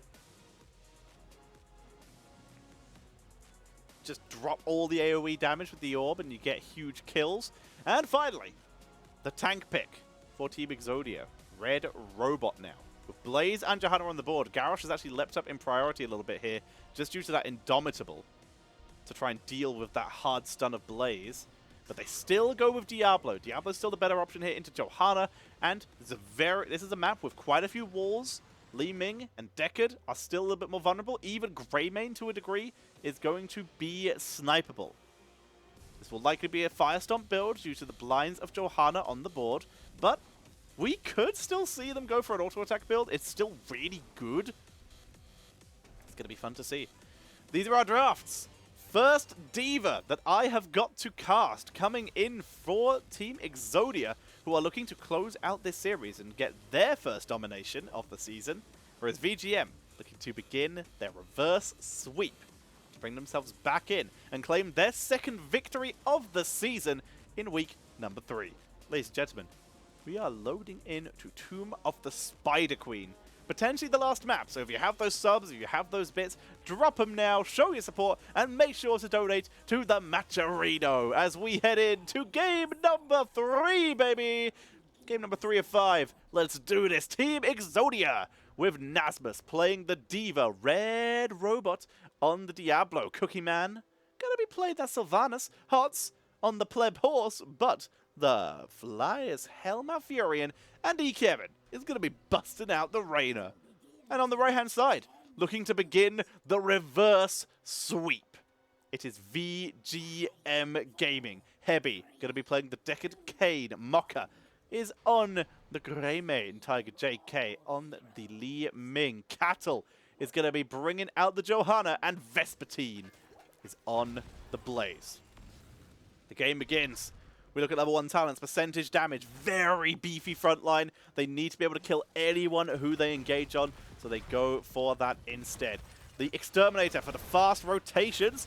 Kevin, though, may be rotating faster to hold of the storms, but he will escape and gets healed up by Malfurion. Big charges onto Red Robot as they try to burst him down. No percentage damage yet, though. Red Robot tanking through that. It's a liquid cooling coming in from Nasmus here. Full Metal is a talent that we see very often in the offlane, but in this case, the liquid cooling is going to be a little better to deal with these heavy burst plays, try and prevent those resets. As the Full Metal is very reliant on auto-attacking, liquid cooling is always viable. Again, the incredible disruption from Cattle, just not caring, kiting Red Robot beautifully, but has used the Iron Skin, has to use the Medallion as well. Cookie Man is diving it, looking for Cattle, but the potions are there, and Cattle will survive. Nasmus takes a little bit of damage, but will survive. Lives that time. Tiger JK clearing, but has to back away, not actually able to pick up any gems, but Johanna, by the way, just grabs them, no trouble at all. Camp already started for the side of VGM Gaming, grabbing themselves a Bruiser camp. Left Bruiser yet to be started. This should probably be a Raider Malfurion start once they do it, but Nasmus trying to stop the rotation to bot because Kevin is doing the camp there, but he's forced to leave after slaying one of the camp mercenaries. Mocha gonna start it though. Here comes Red Robot. It's a 5v4 right now. Sylv not here. And that is going to force the retreat. The hard reaction from VGM forces the retreat out of Team Exodia. Red Robot is Demon Nasmus with the multi-man knockback, able to buy the time there. Nasmus freaking out a little bit with the newly improved defense matrix. Keeping everything zoned. We're going to be seeing that Triumphate. Extra poke, relying on the Decade Kane to keep him sustained. Not going for that dominance. There's not a heavy amount of dive from the side of Exodia, so the dominance is a little bit less value here, so the Triumphate makes more sense. And also, damage is nice. Really nice. With a potion of shielding, that will help out a lot too. Cattle going to turn in his 15. Neither team have close enough for a full turn in yet, as Mocha takes some damage, but Red Robot just tanks through it this time. Level 4 talents for both teams. The Incinerator Gauntlets, the Fight or Flight, going to be big for Rainer as the dive of VGM is scary, needs to sustain. Diva, unsurprisingly, the rush down here. So far, this build is standard. You can replace liquid cooling with full metal, depending on your lane matchup. The rushdown, that 4% percentage damage, and more importantly, the non-heroic extra damage. The nuke has been delivered. Diva with the nuke rotation, bringing it in to help with the siege. As the charge comes in from Vespertine. Nasmus, though, defense matrix, shutting it down here, begins to bully this. Trying to hold everyone back, but Cattle continues to play hyper-aggressive here. The wave clear, the percentage damage that Nasmus offers is causing grief. The rotation speed is pretty decent now that he has normal walking style. Trying to slow down Vespertine on the rotation. Both teams took some damage, both teams healing up. Johanna's Iron Skin forced out, can't afford to be charged in by Red Robot. Red Robot, by the way, not going for the Firestorm build as I suspected. Instead, is going for a charge build, bringing out the Sacrificial Soul here, coming in. What's the level 4 talent going to be? Are we going to go for the Diabolical Momentum? Yes, we are. Even Into the Blind is going for the hyper-aggressive engage comp. Try to have that engage up as often as possible. Emerald for Decade. It's the HGC style build of Emerald, Shielding, and Sapphire.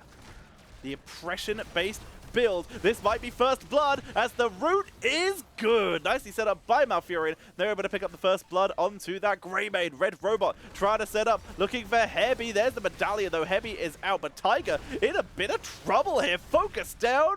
66 health. Tiger gets away. Nicely done by Cattle.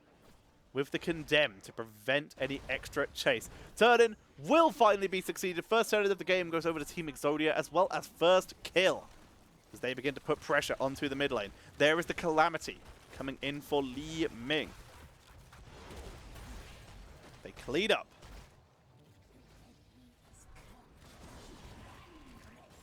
They melt their way through top lane. We're seeing Team Exodia looking to maybe put the extra pressure on. We have the mini stuns. I've hit the Nitros, the extra oppression from that Diva. It really does disrupt plans, especially if you can get onto that Decade perhaps, interrupt that stay a while. Just disrupt the Grey Mane, stop him from moving. Black arrows already being used. This fort will almost certainly fall. Great use of black arrows. They cannot step up here. Fort is taken. Bot lane. Damaged, but living. As top lane is now being focused. No black arrows available yet, though, so Cookie Man will be forced back this time by VGM. Red Robot looking for his chance. Can't find it yet. The Iron Skin was used. Eats the orb from Tiger. Not enough for a kill yet, as Nasmus continues to clear. Nuke is available. They focus. Tiger in trouble. Weakened down by Nasmus. Nuke onto Cattle. They're going to try and use that for the finish. Cookie is low, but Cookie will survive, preventing the reset. And Nasmus re-jumping back into the mech, preventing Tiger from getting a reset as well, and to set up for that chase. They pick up a kill. They're even going to look for Vespertine, who Vespertine just trying to eat Cookie Man. Gets him using the medallion to chase the kill. The slow is dropped. The outplay there. Vespertine in full retreat. Micro Missiles comes out though. There's the bunker and the root from Heavy. Vespertine gets the 1 for 0. Outplayed, son. You ever been outplayed by one player in a 3v1? Because that's what just happened. The chase is there. Sleep. Down goes Raider. Nicely done. VGM beginning to pile on the heat right now. Cattle gets caught in the apocalypse, but is able to cleanse their way through. Forces their way out. The potions are there. Potions of shielding, keeping Cattle alive, able to sidestep the root. And VGM escape with the kill without having to give anything up. Their Web Weavers, though, not so successful. Never mind, they have to give something up as Red Robot and Nasmus are able to take down the Greymane. They lose the mech. Last Web Weaver gonna be slain. No forts will be taken. It's a 4 for nothing right now. Red Robot looking for some extra damage. Caught in the root. Big charges coming in, really trying to bully him out here. Not going to be enough. It is a Soul Shield. We saw that eating a lot of the damage there in that fight. Other heroics, Blessed Shield. We've already seen Stay a While and Cursed Bullet coming out. It's a Wailing Arrow. The Raiders Raider coming in. No extra siege damage needed. They have Sylve. Just going to use this for interrupts instead. Tranquility. And we've already seen the Micro Missiles in action. It is the better heroic. I really do like Bunny Hop. I wish it was better. I love Bunny Hop, but Micro Missiles is so good. Heavy putting down potions. They're going to delay this camp, using it for defense here. Bot lane being pushed out, level 13. A little bit away for both teams. Bruiser camp going to be taken. So they clean this out very effectively. You can see Team Exodia playing very patiently and moving as a team more, making Diva be the one to rotate because she is very fast. But everyone else is moving mostly as a group. This is one of the first times they've split hard, with Cookie Man rotating to mid first to try and deal with the siege camp, but the team will still group up onto it. It's a full charge build coming in from Red Robot. Bringing out with level 13, that devastating charge. There's the Revitalize. Get those Malfurion basic abilities off cooldown. Cold Embrace, more burst. So standard burst build for Sylve. They really need to follow up onto Diablo here. This is the plan. Good to go for Nasmus. Going to be very good at keeping them safe. Pressure mid lane. Black arrows already being used, but it will expire before the keep is taken. Cookie Man caught in the root. Has to burn the medallion here. Red Robot also takes quite a bit of damage, but will survive. They're not going to get this keep. They will get top fort, though. The Web Weaver up there putting on the pressure, and they will take that down.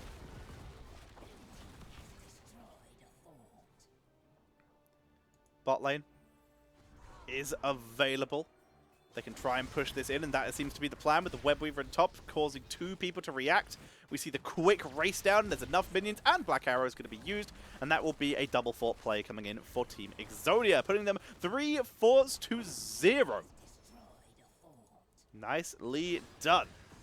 They're even going to try and grab the Siege Giant camp. No reaction can be made. Nasmus is scouted, but they're not going to be able to do anything about him because it's Diva. See you later, nerds. Going to drop the micro missiles. Nasmus a little bit far up. Does burn the medallion for this. Tries to lock them down. Tries to chase them down, but it's not enough. He did not take the slow talent, which I believe is earlier levels on that defense matrix. Cattle drops the Iron Skin. Micro missiles comes out. Not enough to burn through. Vespertine deletes the bottom lane. Cattle trying to bully Red Robot. Good charge by Red Robot, though, but here comes the turnaround from Vespertine. Root coming out. Nasmus trying to zone, but Heavy is kiting him beautifully. Easy dodges. Micro missiles fall to slow. Red Robot very low. Great defense matrix, but it's stunned out. Down goes Diablo. Souls are deleted. Nasmus may have to pop the mech here. He does. Drops the nuke, and that will keep E. Kevin safe. But Cattle is very far forward. Gonna be forced to the bunker. Nice root positioning, but they're still just going to try and keep pushing up with Diablo down. No front line is available. Defense matrix is good. Wailing Arrow for a turnaround. Down goes Greymane and Cattle. Heavy chase down. Micro missiles catches that kill. And the turnaround is gorgeous from Team Exodia. They get the 3 for 2 in that fight and hold on to enough gems to make a turn-in. Nicely done. They even go for boss. Micro missiles to aggro it. And everyone makes their way up. They delay the turn-in just long enough. Hots turns his in. The rest are on Nasmus. So they need Nasmus to actually go there. You can see Nasmus, what he's doing here. Quick dashes to make the use of that rushdown. But you can't hit a hero more than once, or any target more than once with rushdown. So he quickly activates it to get the boost, and then immediately cancels it to maximize damage output, to quickly murder their way through that boss for maximum clear speed. And was able to boost down, get the turn in, and now they have... Oh, they weren't able to get the turn in. It was denied. Sorry, VGM get the turn in. See you later, Web Weaver. Bot being cleaned up by Nasmus. Fun interactive gameplay being watched here. As we see a move into the middle lane. They've disabled the keep. Good medallion, but Blessed Shield is timed even better. Root comes out. The chase with the incredible Ancient Blessings. Cookie Man is low, but the healing is good from Tranquility, but it might not be enough for Hots. And also, Cattle is diving so deep for this. They're going to get the double kill there. Cookie will be slain, and Red Robot has nowhere to go here. Wave of Force comes out. He's dodging everything. Red Robot trying to play out of his mind, but he goes down. Not enough souls to revive. Only on 33 here, but with 16, 17 on the board, they rush their way in and use their one remaining Web Weaver to take their first fort. A fort's on the board for VGM. They begin to push in. Remember, they need to get the reverse sweep, so they have to get value out of this. In the meantime, Nasmus has enough for a turn-in of his own. He's going to port back to base, though. He doesn't want to turn in before his team arrives so that they don't just waste those Web Weavers. Will this keep me taken? Nasmus coming in. Micro missiles to buy time. Defensive matrix. They're all about the delays right now. They cleared up. It's enough gems for a turn-in for VGM as well. They're going to try and chain these together. This is their chance to get back into the game, ride this momentum. They're still a little bit behind in experience, but if they can get forts with this, they can turn this into experience to bring them back into this. Tiger cancels his channel because they need this Bruiser Camp too, but it's already been taken by Exodia. There's the channel. They already leashed this, so they will get it. And even they're going to use Mocha to declear bot lane to make sure that Web Weaver is pushed up that little bit better. However, all their lanes are pushed up. This Bruiser Camp from Exodia is holding them back, and it's going to cause grief. All the Web Weavers spawn on VGM's side of the map. That ticking health is going to be problematic. 16 talents of note. The opposing presence trying to deal with Raider, with Sylph. We have the in for the kill for Diva. Extra sustain. The thermal protection. Similar reasons. We do have the Roderick Staff. Big boots. There's the stun. Onto D.Va, who does have the nuke, might have to use it, and will use it. This will help clear out the Web Weaver as well. That'll buy them time. They actually knock it back a little bit there. With the wave of force, and as such, it cleans up, but Mech is dead. Nasmus is deleted by VGM there. Didn't stand a chance. The gems are denied as well. Here's the stay a while. VGM are popping off, looking for the play. The bunker is down, but are they going to be able to get out after it? Yes, they are. They all retreat safely. The kill is acquired. The fort is required, and the other lanes are still being pushed in. The Web Weaver is still going. Top Keep is in trouble. Cookie Man has to make their way up there.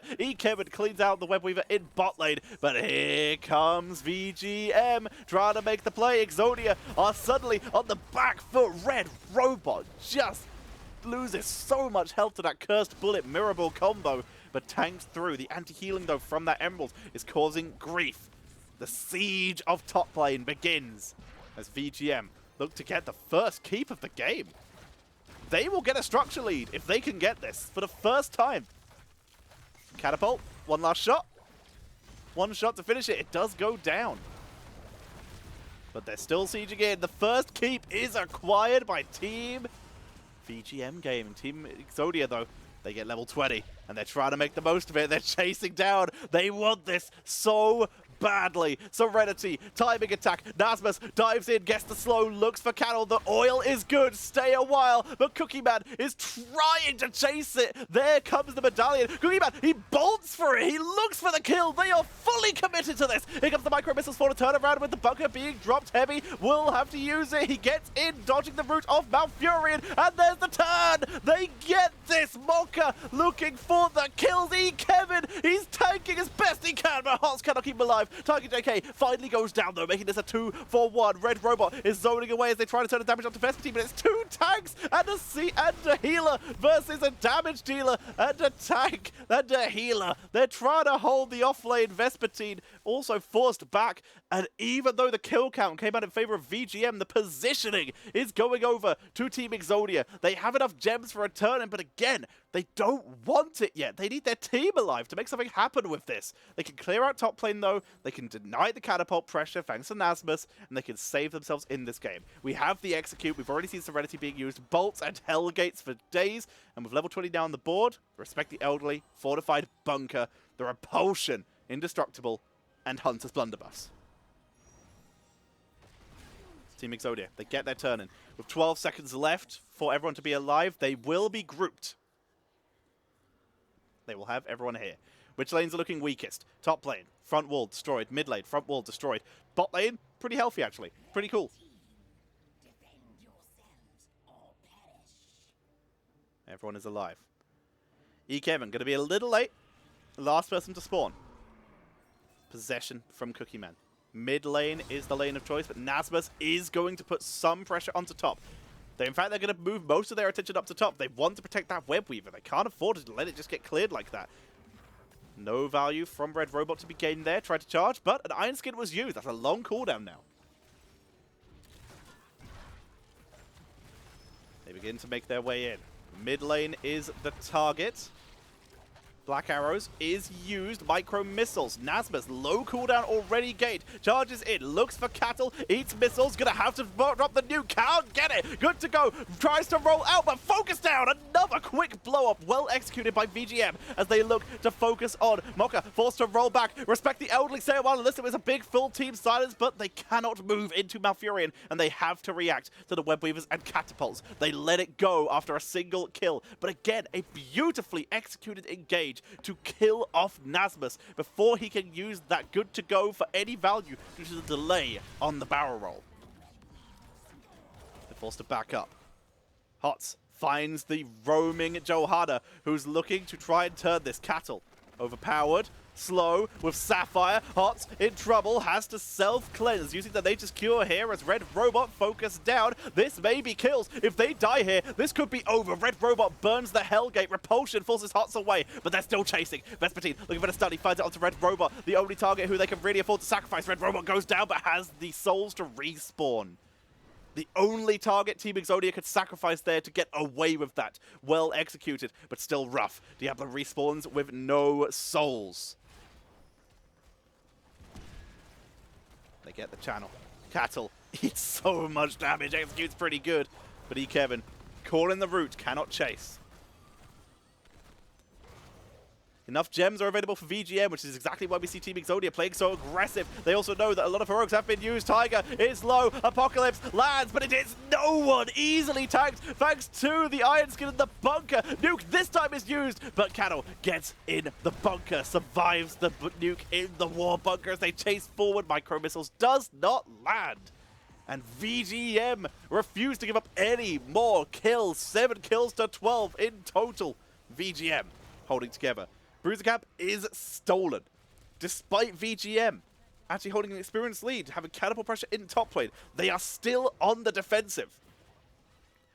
They can't afford to engage when it's not on their terms.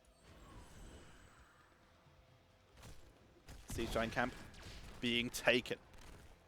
More pressure to be applied. Nasmus guarding turn in 1. Everyone else guarding turn in 2. They get the charge onto Cattle. Micro missiles prevents any counter engage. It's a impressive play from Team Exodia, trying to find their angle as VGM just accumulates gems. Nasmus desperately trying to find an opportunity. Bunker up in 3 seconds. The latest heroic up. Apocalypse, wow, okay. Kevin caught out of position, is going to be blown up here. Root comes in, Red Robot uses Cattle as an escape. Micro misses the slow Vespertine to try and get them out. Nowhere near enough souls for Red Robot here, who Hellgates for freedom. Full combo from Li Ming, but the stun is good, and they will escape. But they lost Kevin. He's one of their best wave clear heroes. Turn-in will be achieved, and so will likely Boss for the side of VGM Gaming. Catapults, though, not being dealt with. Someone will have to port for this. Webweaver will delay. But I think this just gets the keep. No, the minions. The minions delay and the catapult did not make it. They're going to try and invade the boss. 4v5.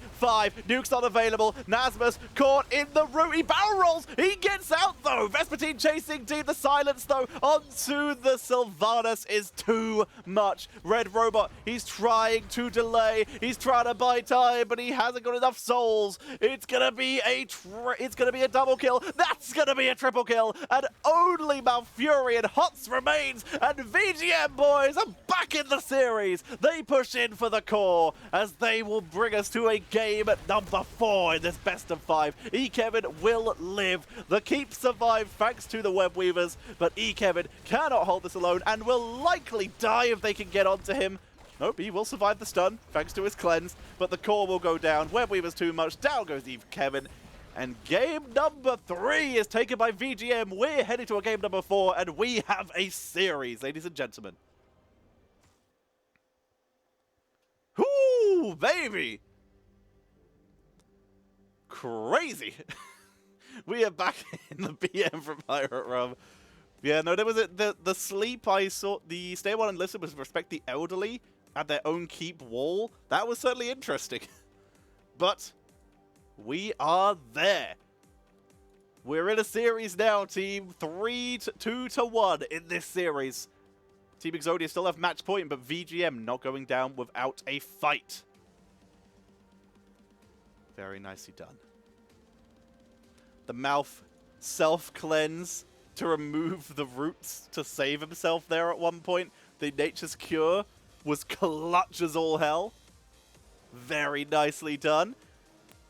The respect the elderly, really turning that fight on its head. And more importantly, the hard engage just to eat Kevin, just deleted him, meant that numbers advantage immediately went to VGM.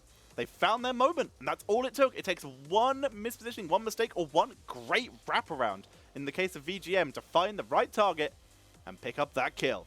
It's 2-1, ladies and gentlemen.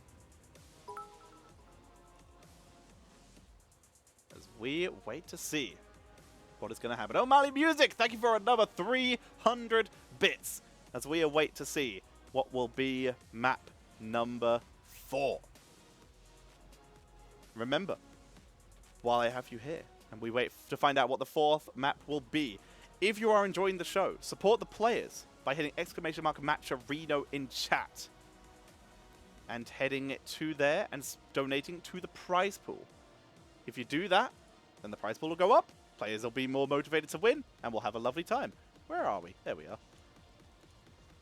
If you want to support me, the caster, like the lovely O'Malley Music has done here, any bits or subscriptions that you donate while Storm Division matches are on go straight to the caster. So if you enjoy my games, you enjoy my casting, then make sure you donate subscriptions and bits while I am casting. It's very appreciated and helps me keep doing this wonderful casting thing, exactly like Rock Dog here for another 300 bits as well. Feels good. 300 bucks? No, 300 bits is $3, but it's still really helpful. Every little helps there. It is all very, very welcome. It is appreciated. Feels good. Unless you're talking about you just donated to the Match Arena, in which case that would be insane. I'm going to quickly check the Match Arena and see if anyone has donated, by the way, during this series. Let's have a look-see. We have, yes, through $1,374. Thank you, everybody, for your kindness and donations towards the Match Arena, towards the Nexus Gaming Series Storm Division. Let me look at the recent donators, see if we can get someone. Yes, we had someone there. $100. Anthony Le, I'm going to assume. That could be $100. That's a big deal. Thank you very much. And Duck Butt. Or Duck Butter X. Oops. $20 as well. Thank you everyone who has been donated, who has been supporting. It is a big deal. 300 wing wangs in the bank. That would be lovely if I could get 300 wing wangs in the bank. I would love any little bit of support, any donations. And again, if you donate during my stream, during my stuff on Storm Division, I get the income, and that helps me continue to do this wonderful stream of life and get the support of you wonderful people without having to without having to just do odd jobs on the side to be able to afford to eat every day. So every bit of support counts. If, however, you're more of a Crashinator person, Crashinator will be streaming tomorrow at 9 PM EDT, where they will be streaming their next game, which I believe is the other Koreans versus Regen, which should be a good matchup. Or if you like Jinxie Cat, they'll be streaming on the 3rd. I don't know what time that is, but they'll be streaming on the 3rd for their match as well. So if you like her, there's safety subs and bits for them as well. Feels good! Caster. Arr. Let's go. We're going to be getting into game number star with 1,000 bits. Do the thing! Hype train! Choo-choo! That's the thing! The train is the thing! Thank you very much for your incredible generosity, Star. I will see you in either 1 or 2 games for team practice. As ladies and gentlemen, we have hit the hype train thanks to Star Knight. Choo-choo! Let's go! Both teams have readied. We're going to be jumping in to game number... Hey, Crushinator! Thank you very much for your 300 bits. We're jumping into game number 4 of this Best of 5 series. Someone hit the go button, please. Both teams have readied. Yes, we're heading into game number 4. We're 70% into the hype train, and the hype train has no rails. Who knows where it's going? But on the bright side, it drives through your neighborhood so that you can put stuff on that train by donating bits and subscriptions to support the hype train. Choo-choo! Don't worry, no one dies on the hype train. Let's go! Team Exodia, 300 bits from O'Malley Music again. You are so kind, my friend, and always frankers. Gotta love the dogs. Gotta love the dogs. Speaking of which... news for some of you, because I haven't actually got to say this a bit. One of my dogs actually had to go into the vet yesterday, and they kept her overnight. It turns out that she had an infected uterus and 3 cancerous lumps, all of which have been removed, and she is happy, and she is healthy, and she is sticking very close to my mum because she missed her because they were there overnight. So dog is healthy! Feels good, team! Big subs for the dog Lily. Let's go. Team Exodia, their first time batting first in this case. They ban out the Junkrat. Nice.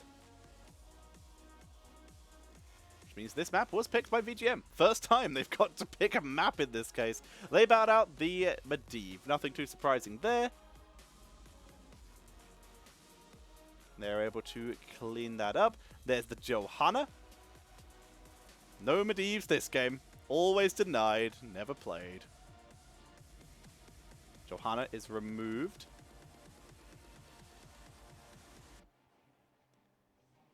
And BG. Yeah, I know, right? You wouldn't if you saw her, you would not expect to have just had very severe surgery. She is all over the place and very bouncy. 500 bits. Thank you so much, Capricious Cloud. So appreciate we're up to 61% on the hype train. It's coming through your neighborhood. Give it a toot toot as it comes past, as Garrosh is going to be picked up first. With Johanna removed, Red Robot gets that Garrosh priority. Nice to see. That is very scary. Garrosh has been very good all series. But immediately, Mocha gets the Sylvanas back, and they get Deckard again. Heavy, those sleeps were huge last game. Really gonna have... Oh, crap! I didn't even see it wasn't bad this time! Abatha Samuro, hello! Alright, that just came out of nowhere. Abatha Samuro, ladies and gentlemen, is popping in. Team Exodia, the first time they actually get to play the Samuro. Let's see why it was banned every game. Did VGM just make a mistake? That's what we're about to find out. Abatha on the board as well for that potential game-ending situation. At any point this game, if the core is open, Abatha can clone Samuro and they can end the game. It is as simple as that. If the core is at any time open. Tassadar gets removed. They need to remove someone who can solo range, and Tass can do that very, very well. Voice and Quarter? I'm sure I pronounced that wrong, but thank you very much for following. Welcome. Welcome to the NGS channel. Excuse me, I'm dying. Team Exodia. I'm not actually. I just had a sore throat. Maiev, ladies and gentlemen. It was so scary last time. And obviously, easier resets with a Samuro on the board. Very sensible ban.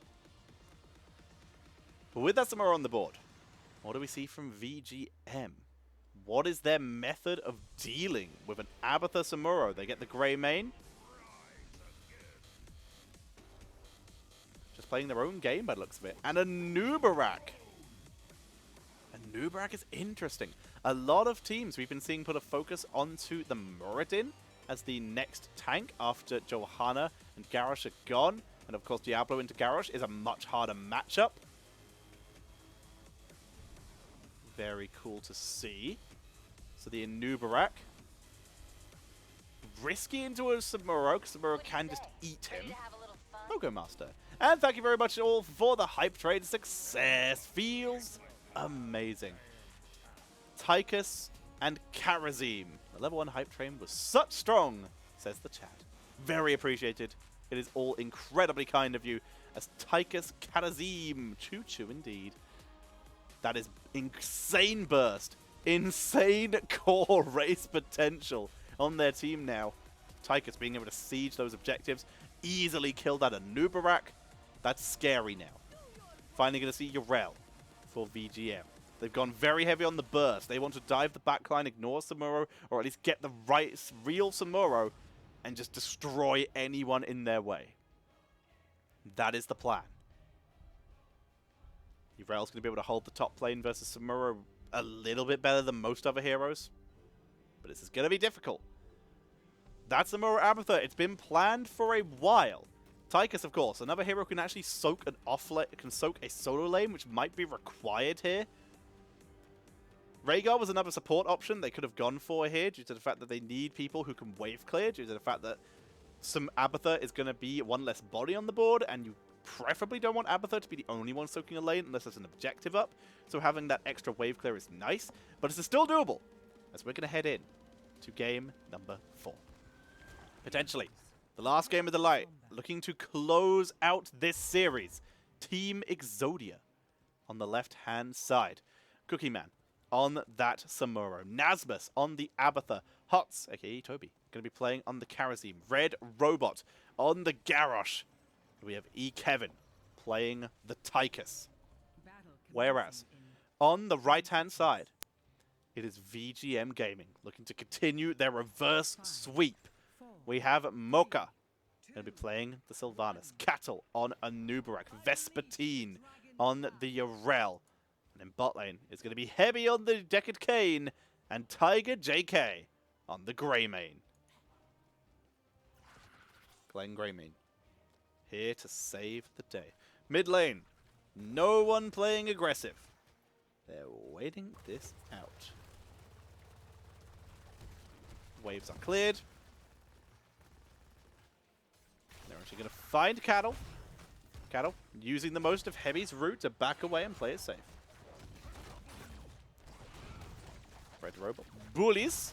Hots backs away, but it's going to take a lot of damage from Tiger. Not enough for a kill, though. We can have a look at some of these level 1 talents as we have now started. We are seeing the Way of the Blade. Physical armor reduction means Samuro can just tear through heroes, even like Yrel. Speaking of which, Vespertine looking to chase Cookie Man, cannot do so. Cookie Man is sniping the fountain like a jerk. Comes in for Mocha. Prevents the mount, a noise, as Red Robot comes in for the Soak with Hots. They're doing a two-man rotation right now.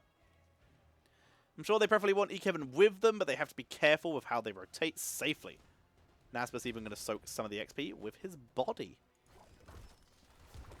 Red Robot acting as a distraction while E-Kevin and Hots take out the Siege Giant camp. E-Kevin not even going to micro this one because it's Tychus. Stutter Step is not really an option he has. It's Legion of Beetles. Okay. Now, Anubarak is actually quite good into Garrosh. Struggles into the Samuro. But into Garrosh is decent because the Beetles can eat the toss. And you can actually get some good escape plays with that. Other talents. Full symbiote build going to be coming in here. Pressurized glands to maximize that Samuro value. Speaking of which, Pokemon trying to zone away Vespertine. Going to try and channel this in. Abathur holding top. Interrupt one more time. Trying to turn it. Armor reduction you can see coming in there. But bot lane will be claimed by VGM and prevent that from going over. Level 4 talents now available. Ooh, is this going to be a triple gem game? Maybe. Sapphire, Ruby, Tiger, using minions, will be able to escape. Red Robot not able to finish the kill. We see the deflection. Physical armor for Samuro. Those two continuing to duel. Cookie Man currently coming out worse in terms of experience, but no one soaking top lane for VGM. This is where they're going to maybe start to fall behind. Mercenary Queen getting some good value though. There's the bed of barbs. Abathur even body soaking using mines to clear. Yeah, Cookie Man not looking the healthiest right now. We'll get a hat for focus and we'll stealth. Gets away. Bot lane will be claimed. Yrel makes their way up. Grabs most of the XP, but still lost a lot. There's the double channel, but no one's going to be able to get that. And Yrel will be able to reclaim top. Attempt onto Tiger there, but the medallion too good. Cookie Man able to easily use the mirror image to escape the route there. Hots and Cookie Man, though, both in trouble. Good stun onto Tiger JK. Neither one's going to die. They tank through it very nicely, making the most of the Earth ally as well. Tychus, E-Kevin, continues to hold bot lane. Here comes the engage. Medallion is used. Nicely done. That's a 5-minute cooldown, though. Cookie Man. Again, fighting Vespertine. Again, this is not an easy lane, because Yrel can just do that. They're going to try and fight it, though. Cookie Man's looking low. He's trying to bring it. The hat's here, but this will be Cookie Man. The swing. The swing. He doesn't finish him. He gets out. Cookie Man with 30 health will escape.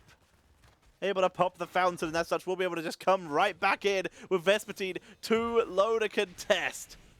Cookie Man, oh, he is deep. He is deep. He's low. The tower, the outplay! Vespertine gets the kill. Bot lane, we see a little bit of focus, but the outplay from Vespertine. Abathur will reclaim the altar, though. Sunshine going over to Team Exodia.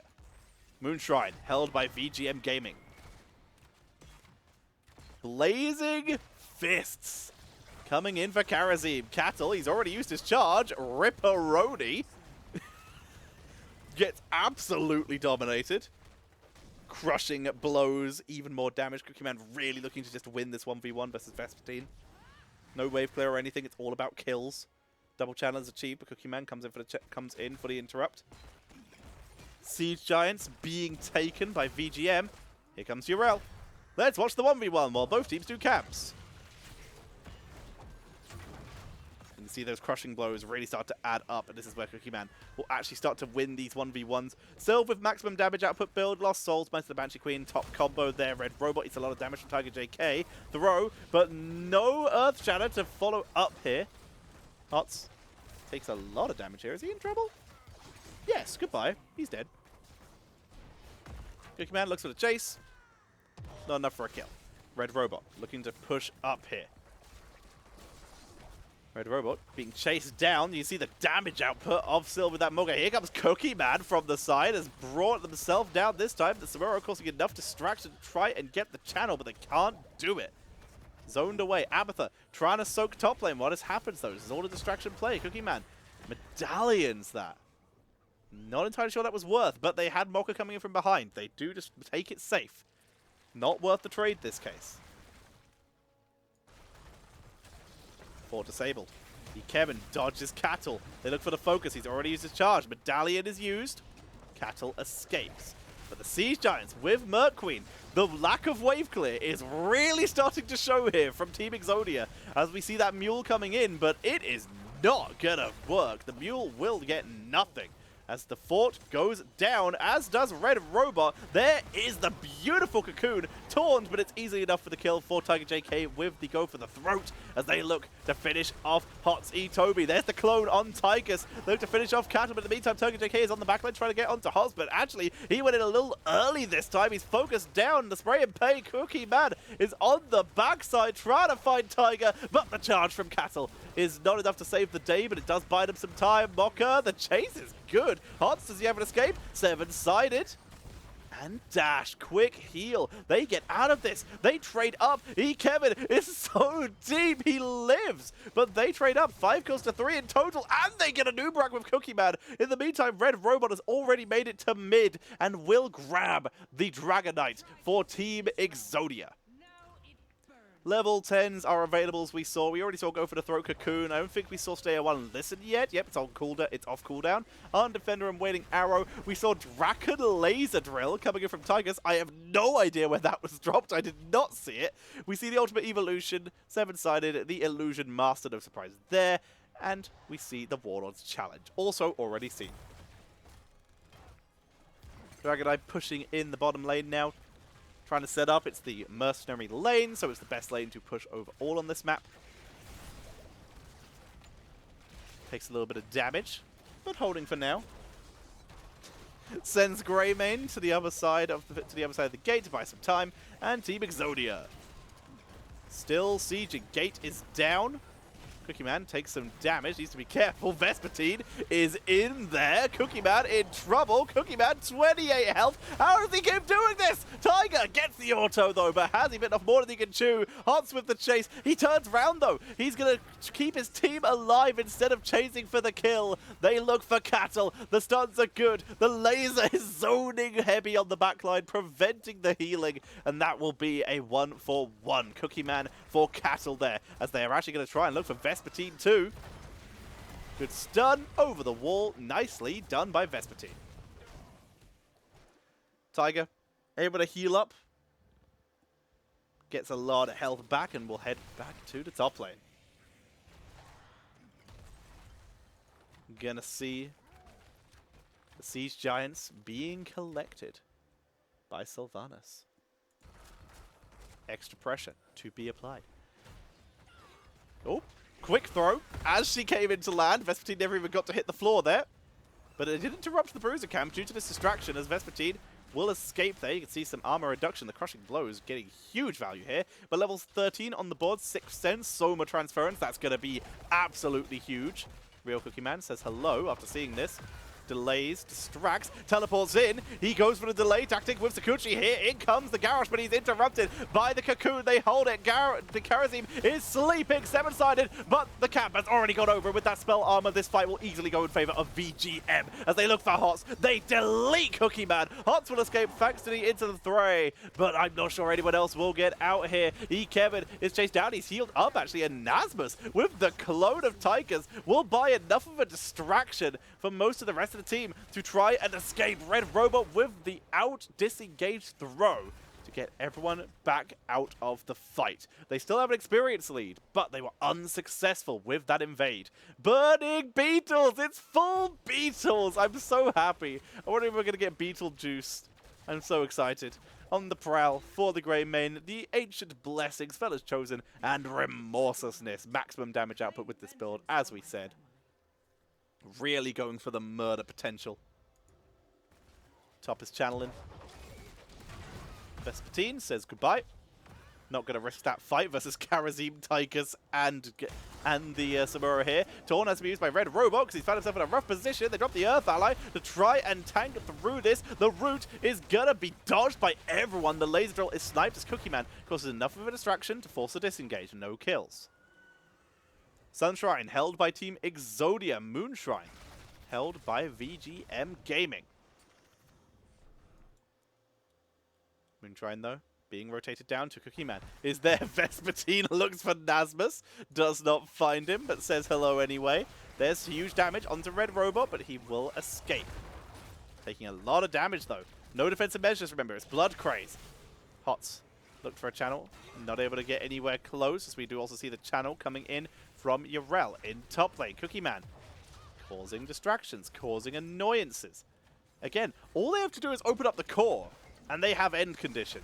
Problem is, they can't get to the core. They haven't even got a fort yet. As we see the focus, Wailing Arrow is good, but there's the taunt from Red Robots. They look for the turnaround, Ancient Blessings, but that is going to eat Cookie Man, who's focused down. He's woken up by the Burning Beetles, actually. Trying to turn around, but he's focused so hard. Cookie Man interrupted. Vespertine finds the kill. The cocoon is down on Tiger, so no one can awaken him. It is the clone, though. That's good. Kevin turning around onto Tiger, as Red Robot is getting absolutely bodied. They get Sylve. They get Mocha. Nasmus on that clone, causing quite the grief. Hard 7-sided. Is it enough? They get the 1-for-1. Tiger JK backs away. And that is a 3-for-1. A 3-for-2 in favor of VGM. 4, if you count the clone. Kevin! That is a tad aggressive, bud. A tad aggressive coming in here. Tiger JK gets the channel. The laser is too slow. It has that wind up. And as such, VGM get the second Dragon Knight. Get to push him mid. We have sizzling attacks. We can see Kevin ports back to base, gets his health back up, so he's able to help with clearing this. We have the Envenom Spines to help to help with the slows and chase potential that Samura offers. Samura, by the way, go for press the attack. Really going for some aggression here. And that Dragon Knight is eating damage. The fort still alive. It is low, and they will likely get it. The Mule comes in. That is ambitious. But they're going to try. The Mule is going to burn to death while being on fire. They look for Cookie Man, but he teleports away with the Sakuchi again. As VGM keeping it together for the moment to keep themselves on this reverse sweep path. They did go for Beetlejuiced. All in on this Beetle build for Cattle to just make Red Robot's life a living hell. Try to hold it together.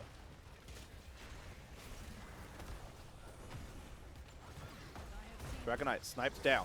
They look for the play. Silence, stay on and listen. To hold the line, Red Robot is deleted. The Ancient Blessings is too much for them to deal with. They back away.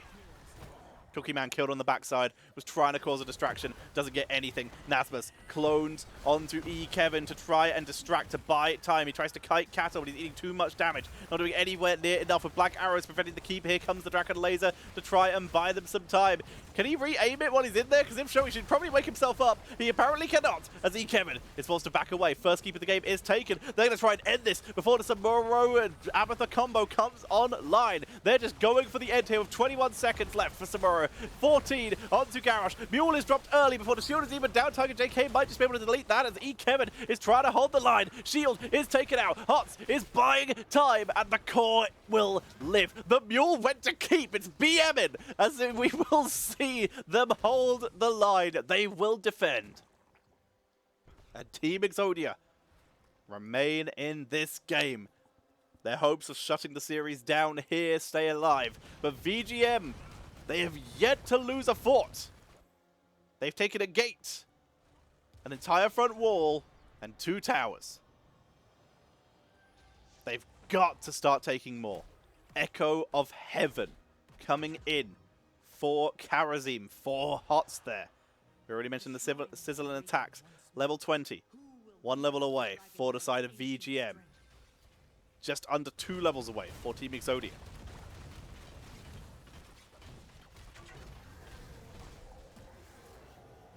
Cruiser camp is taken. You can see VGM. No reason to extend yet. no reason to make their way onto the map when they have this much control. They can just seize top with the help of Vespertine. Cookie Man right now, grabbing more experience in mid lane. Bot lane was taken by Team Exodia, but this is gonna be a double cap. A trap is set. They don't have Samura for this. This is a 3-man trap. That is not worth the risk. Yeah, they have Abathur, but I am not happy with that. No mines taken. Cookie Man will claim top. Prevent anything from being stolen. And they're gonna grab their own Bruiser Cap. More counter pressure. Buys them more time. Red Robot needs to be careful. There's no keep to retreat to here. There's no fort, sorry, to retreat to. They can grab the Bruiser. Cookie Man can join them if they want. Looks like they're just going to hold bot lane for now. They're waiting in the triangle, trying to grab someone. As top lane is where everyone from Team Exodia regroups. They try and catch someone. Cattle has none of it. Cattle will not be trapped. He will be the aggressor. There's the Indomitable. Red Robot in trouble. He has to medallion as well. Mocha dives deep with the level 20, but Red Robot will tank. In the meantime, though, Kevin is almost certainly going to fall. Red Robot comes in for the attempted save into the fray. They get out. Red Robot is focused again, but they survive again. Cookie Man able to get the counter. That was a 5v4, and they held. Only burning the Drakon laser drill. Team Exodia won't go down. We will pause, though, as VGM. They hold on. They're still in this series. We have a quick DC, and we'll hopefully get back into the game as soon as possible. But wow. VGM, they hit 21st. Looking for their chance at a comeback. I can't show you the screen for the sake of integrity, but I can tell you the talents. We do have the Hunter's Blunderbuss for the Greymane. The Rewind for a Nubarak, so going for that engage and then disengage, having the way to get out. And also, double the abilities means double the Beetles. Hell yeah. Respect the elderly, because it's gonna be good into this team. You gotta get those silences onto Samuro. Seraphim, keep the sustain, keep that unstoppable, keep themselves from being picked off by Garrosh. And we already saw Bolt of the Storm being used.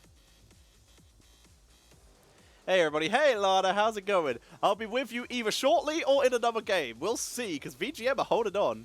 They are looking to take us to a game number 5.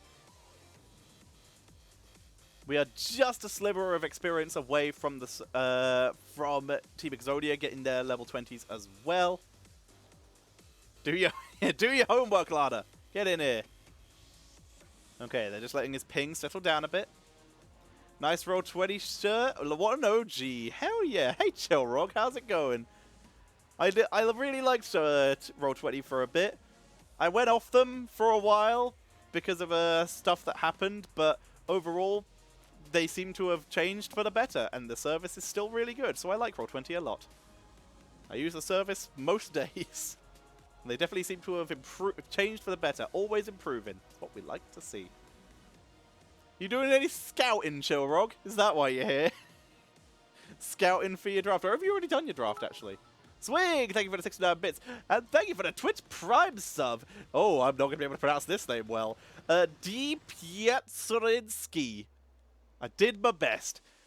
But thank you very much for the bits and the sub. Thank you very much, ladies and gentlemen. As a reminder, if you donate bits or subscribe while I am casting Storm Division, then you are able, words are hard. If you're able to donate bits or subscribe while I am casting Storm Division, then that income goes straight to me. And that goes the same for any other caster casting Storm Division. If you want to support the Crushinator, they'll be casting tomorrow. So if you tune in for their stream and sub and donate during those games, you will support them. And if you like the wonderful Jinxie Cat, if you tune in on the 3rd, they will be casting Storm Division there. If you sub or donate while she is casting, you'll be supporting her directly. It's a wonderful deal. Thank you, NGS, for putting on such an incredible thing, such a Storm Division.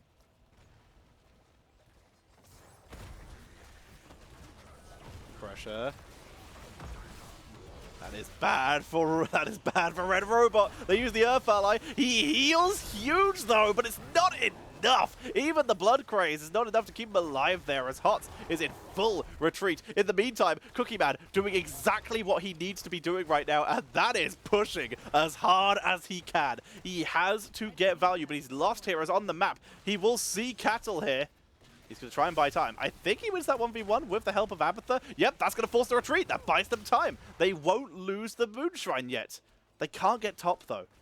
Kevin and Hearts says hello. They find Vespertine. Can they get the kill? No. Interrupted. It's Bob and Weave, by the way, with level 20 on the board. The Hive Mind, Death Wish. Hive Mind, of course, fantastic for Samuro. Double clones.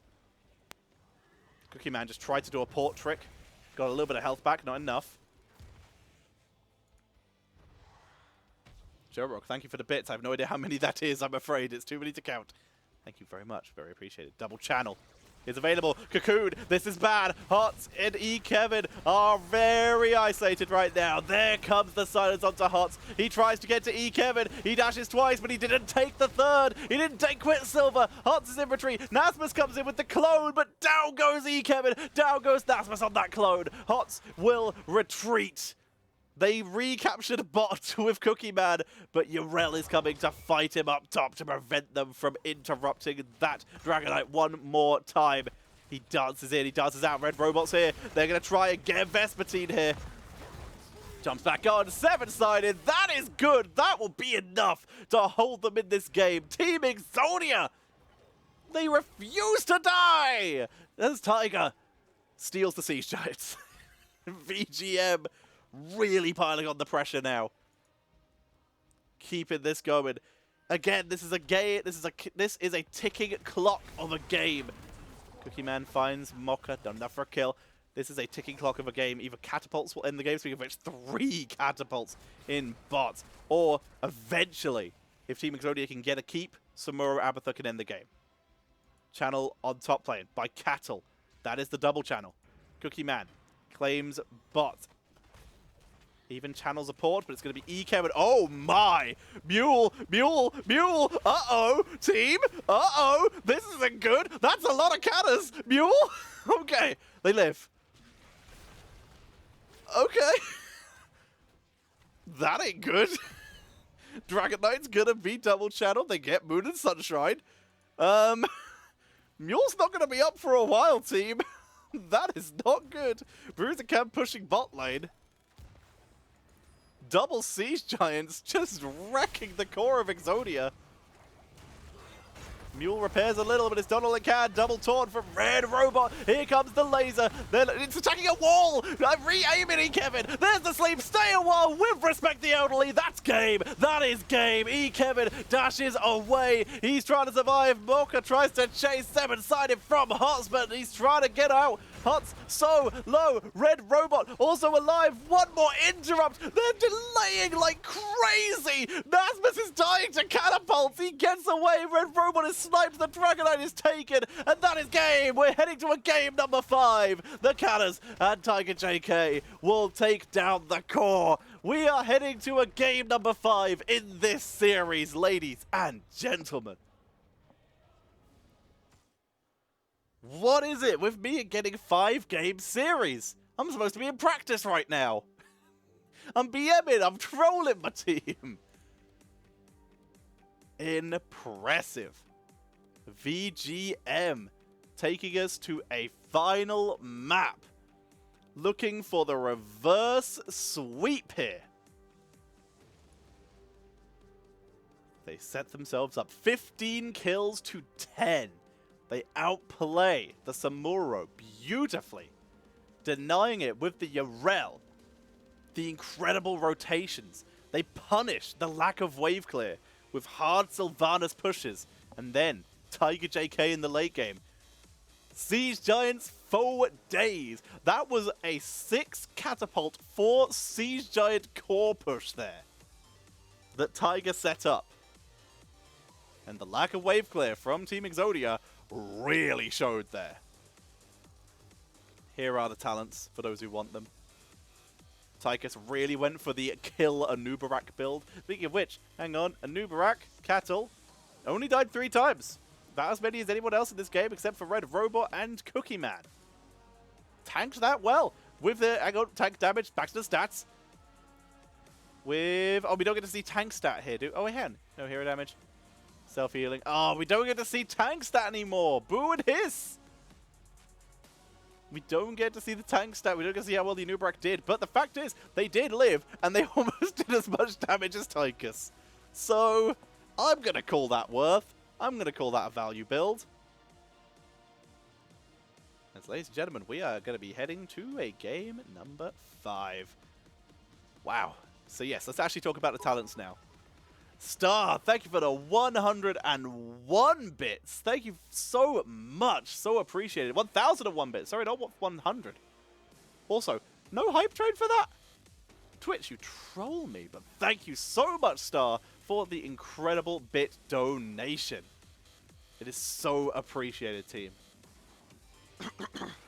My voice is slightly breaking here. These games have been quite hype. Alrighty. Hey, Chillrog, are you in the chat? Can you give us some draft spoilers while you're here? Alrighty, so we're waiting for the lobby for the last map. Sylph, by the way, did go for the evasive fire later on. We did, of course, as we mentioned, see Beetlejuice. Executioner, fantastic burst. This Karazim build was interesting. I did like it. Blazing Fist combined with the Iron Fist is big damage, and then just Echo of Heaven for the main sustain there. That was pretty mental. Pretty mental indeed. Alrighty, back to me so I can see a lobby. Excuse me. Alright, no lobby yet. So we don't know where we are heading for now. But we can jump to the map screen. Rock Dog, thank you for another 300 bits. So appreciated. Thank you everyone so much for your support. If you're enjoying these games, these bits and subs that are being donated, and 5 bits from Non-Paradox, thank you very much. Oh, I can see Joe 20 bits as well. Thank you very much. Sometimes trains have thresholds of people. Gotcha. Alrighty, there's the lobby. Let's see where we're heading. So if you donate bits or subscriptions while I am casting, then they go to the caster. It's great support. It helps me afford to keep bringing these wonderful games. Let's see here. Alrighty, final map. As we head into the map screen. Let's do this. The final map will be Volskaya Foundry. Will it be enough? Cattle is apparently eating his birthday cake. I'm going to quickly check Twitter to see if this is actually his birthday. Cattle.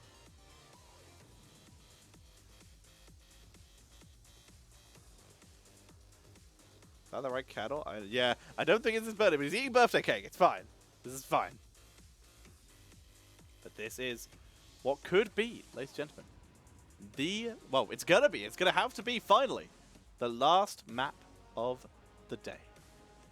If you're enjoying the show, drop bits and subs for your caster. If you're enjoying the players, speaking of which, Non-Paradox, thank you for the sub with your Twitch Prime. Very sensible. You didn't spend any extra pennies that you weren't already. What a god. If you're enjoying my casting, subs and donations, if you enjoy other casters casting on Storm Division, Crushinator tomorrow, Jinxie on the 3rd, then sub and donate while they are doing it. To support the prize pool for Nexus Gaming Series Storm Division, hit exclamation mark Matcherino in chat, and you can donate to that prize pool. We have hit 1,374, and I predicted that we would hit 2,000 before the end of week 4. We are just at the start of week 3, and I know we could do it. Also, I'm going to mispronounce your name again. Dpietzinski? Thank you so much for gifting 5 gifted subs to the community for the Nexus Gaming Series. Hey, Bad Bro's got one. Nice. Thank you so much for those gifted subs. That directly supports the caster. And a reminder that we have 6 days left of September. Capital One is supporting Twitch and creators by making it so that if you continue a subscription that you get gifted, you can save anywhere between 20 and 30% on your subscription continuing it for several months, saving you money, and thanks to Capital One, the streamer gets no less than they normally would, with Capital One making up the difference. So make sure, if you got one of those gifted subs, if you have the spare income, maybe consider continuing it and saving yourself up to 30% on supporting your content creators here during September. And again, remember to support the prize pool with exclamation mark Matcherino and exclamation mark Patreon. Let me let the players know I'm ready. Exclamation mark Patreon to support the people behind the scenes, the admins, the web developers, everyone who's working behind the scenes to make not just Storm Division, but NGS as a whole run. They work hard, and they play hard. Like us, as we head into the draft for game number 5. It's the final game of this best of 5 series. Winner will have more points. This is a league system. Team Exodia, if they win, they will become the only team to get a 3-0 in terms of map score, in terms of series score. The only team to do so, the only team that will be able to stay even with them at this stage will be Team Alexander. Those two teams will play each other much later on in the division, in the league. If VGM win, they will move up to 2-1, which will tie them with Team Exodia. It's doable. They can bring themselves back into contention if they can take this final game. Chromie is removed. They let Samuro through. They dominated it. They don't have to worry. Let's do this. The Ana has been removed. It's scary. Ana plus Chromie plus Li Ming plus so many other things on this map is a problem.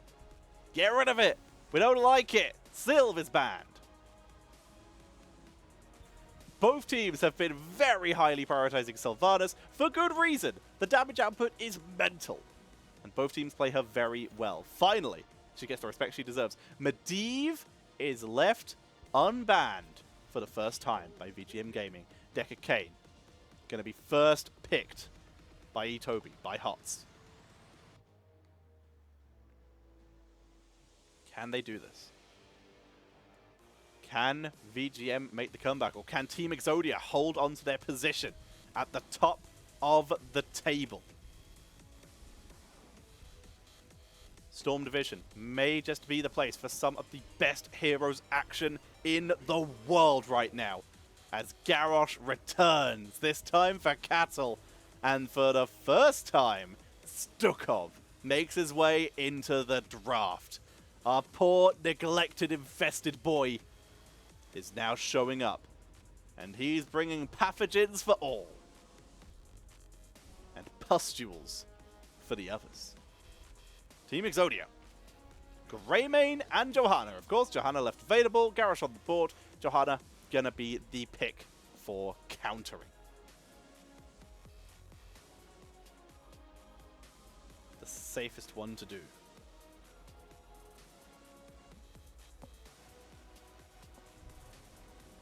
Final ban from VGM. With Greymane, Johanna on the board, we might be looking at heroes like Tass, like Jaina, like Li Ming. Another percentage hero, Tychus. They banned Medivh! It still doesn't make it. Rip Medivh. Excuse me. Medivh, not even once.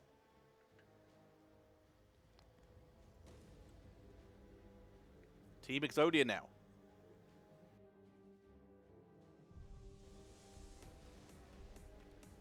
With their final ban. They banned the Li Ming. They know resets are scary. They know Garrosh into Stukov combo sets up very well for Li Ming. Jane is also good for this. So is Kael'thas.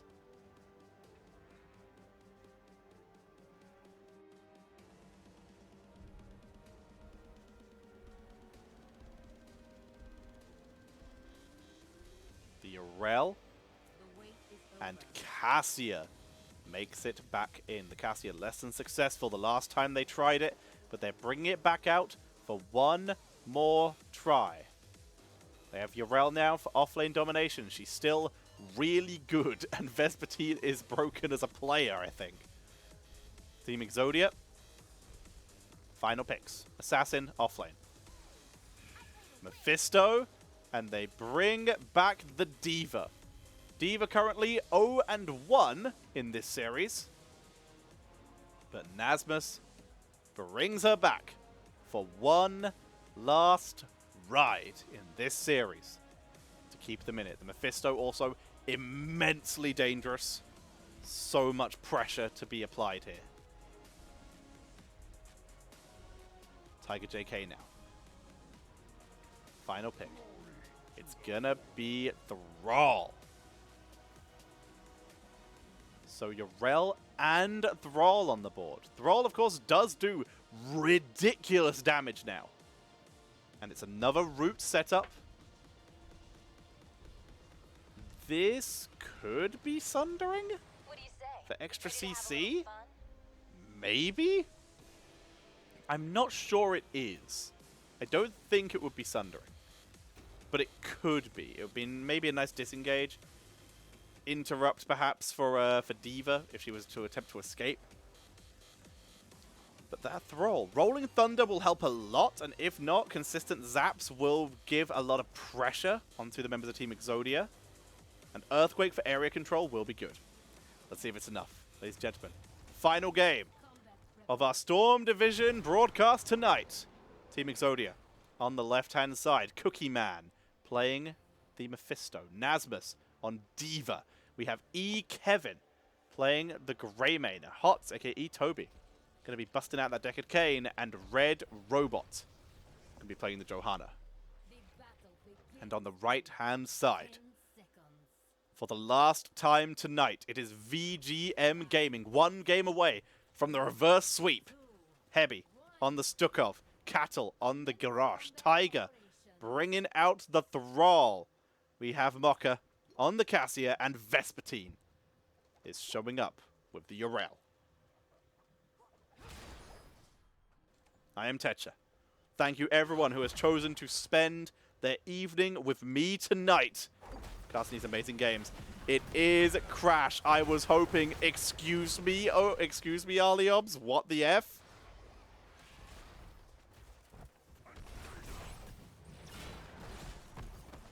Well, that's a thing. Alright, so, unfortunately... Hang on, I'm going to try and fix this quickly.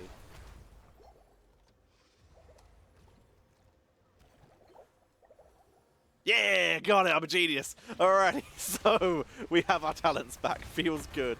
So, we did already mention the Crash Lightning. Charge strikes for Cassia, who is already going to start on the Mercenary Camp. Nice use of Lightning Fury. Max... Oh, missed that one. Not getting the perfect positioning. But Heavy comes out, keeps him sustained. E. Kevin going to solo his. Takes a lot of damage, but he'll be healed up by Deckard eventually anyway. Furious Spark coming in for Mephisto. That damage output is going to be insane. Hold your ground. And Pro moves. Uncommon. Level 1 talent for D.Va. D.Va mostly prioritized on the liquid cooling or full metal. But full metal into Thrall or into Yrel or into Garrosh could be dangerous here. So instead, we go for Pro moves. The extra movement speed could be a big deal. And that mech cooldown reduction could be a big deal. Keep D.Va safe. Nasmus had trouble in that first D.Va game, getting focused down. Having that mech off cooldown more often is going to be a big deal. We have the Spite. This is all about just spamming abilities for Mephisto to just bully. There's the brush down, no mistakes there. We have the thick skin, plate of the whale, and a freedom, and Bardic armor coming in for the Stukov here, keeping the team safe from Greymane. And Lowlord Stukov, interestingly enough, a talent that is underrated in my opinion, ever since my support on my team has shown me the way. If they are going for a blow-up team, which they are, because they have Garrosh Thrall and Garrosh Thrall Cassia Stukov, they are looking to isolate and blow up, and that extra little bit of damage is actually going to make the difference in some of these kills. If they can find those isolations, they will get a good chance. Tiger get some damage onto Johanna, but We don't see Red Robot dropping the support camp yet. Cookie Man pulling back, lives, turns, dodges the Garrosh. Garrosh not getting the War Breaker this time. Meantime, Nasmus grabbed a lot of XP in that bottom lane. Level 7 just around the corner for both teams.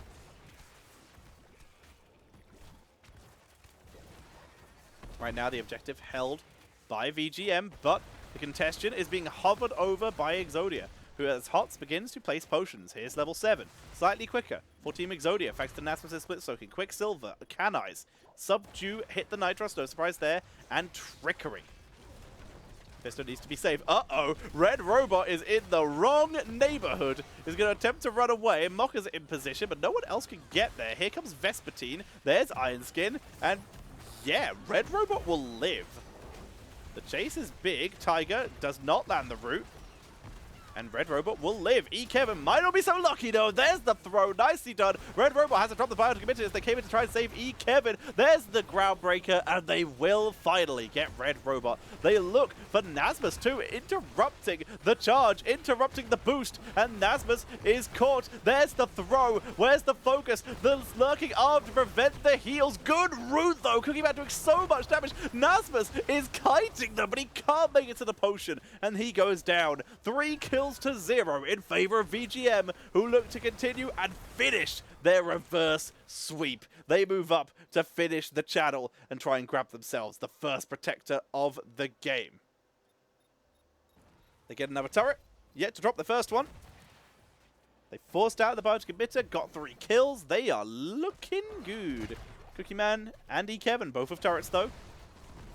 Cattle tanking the hits. He will back up. He's happy to trigger the overtime.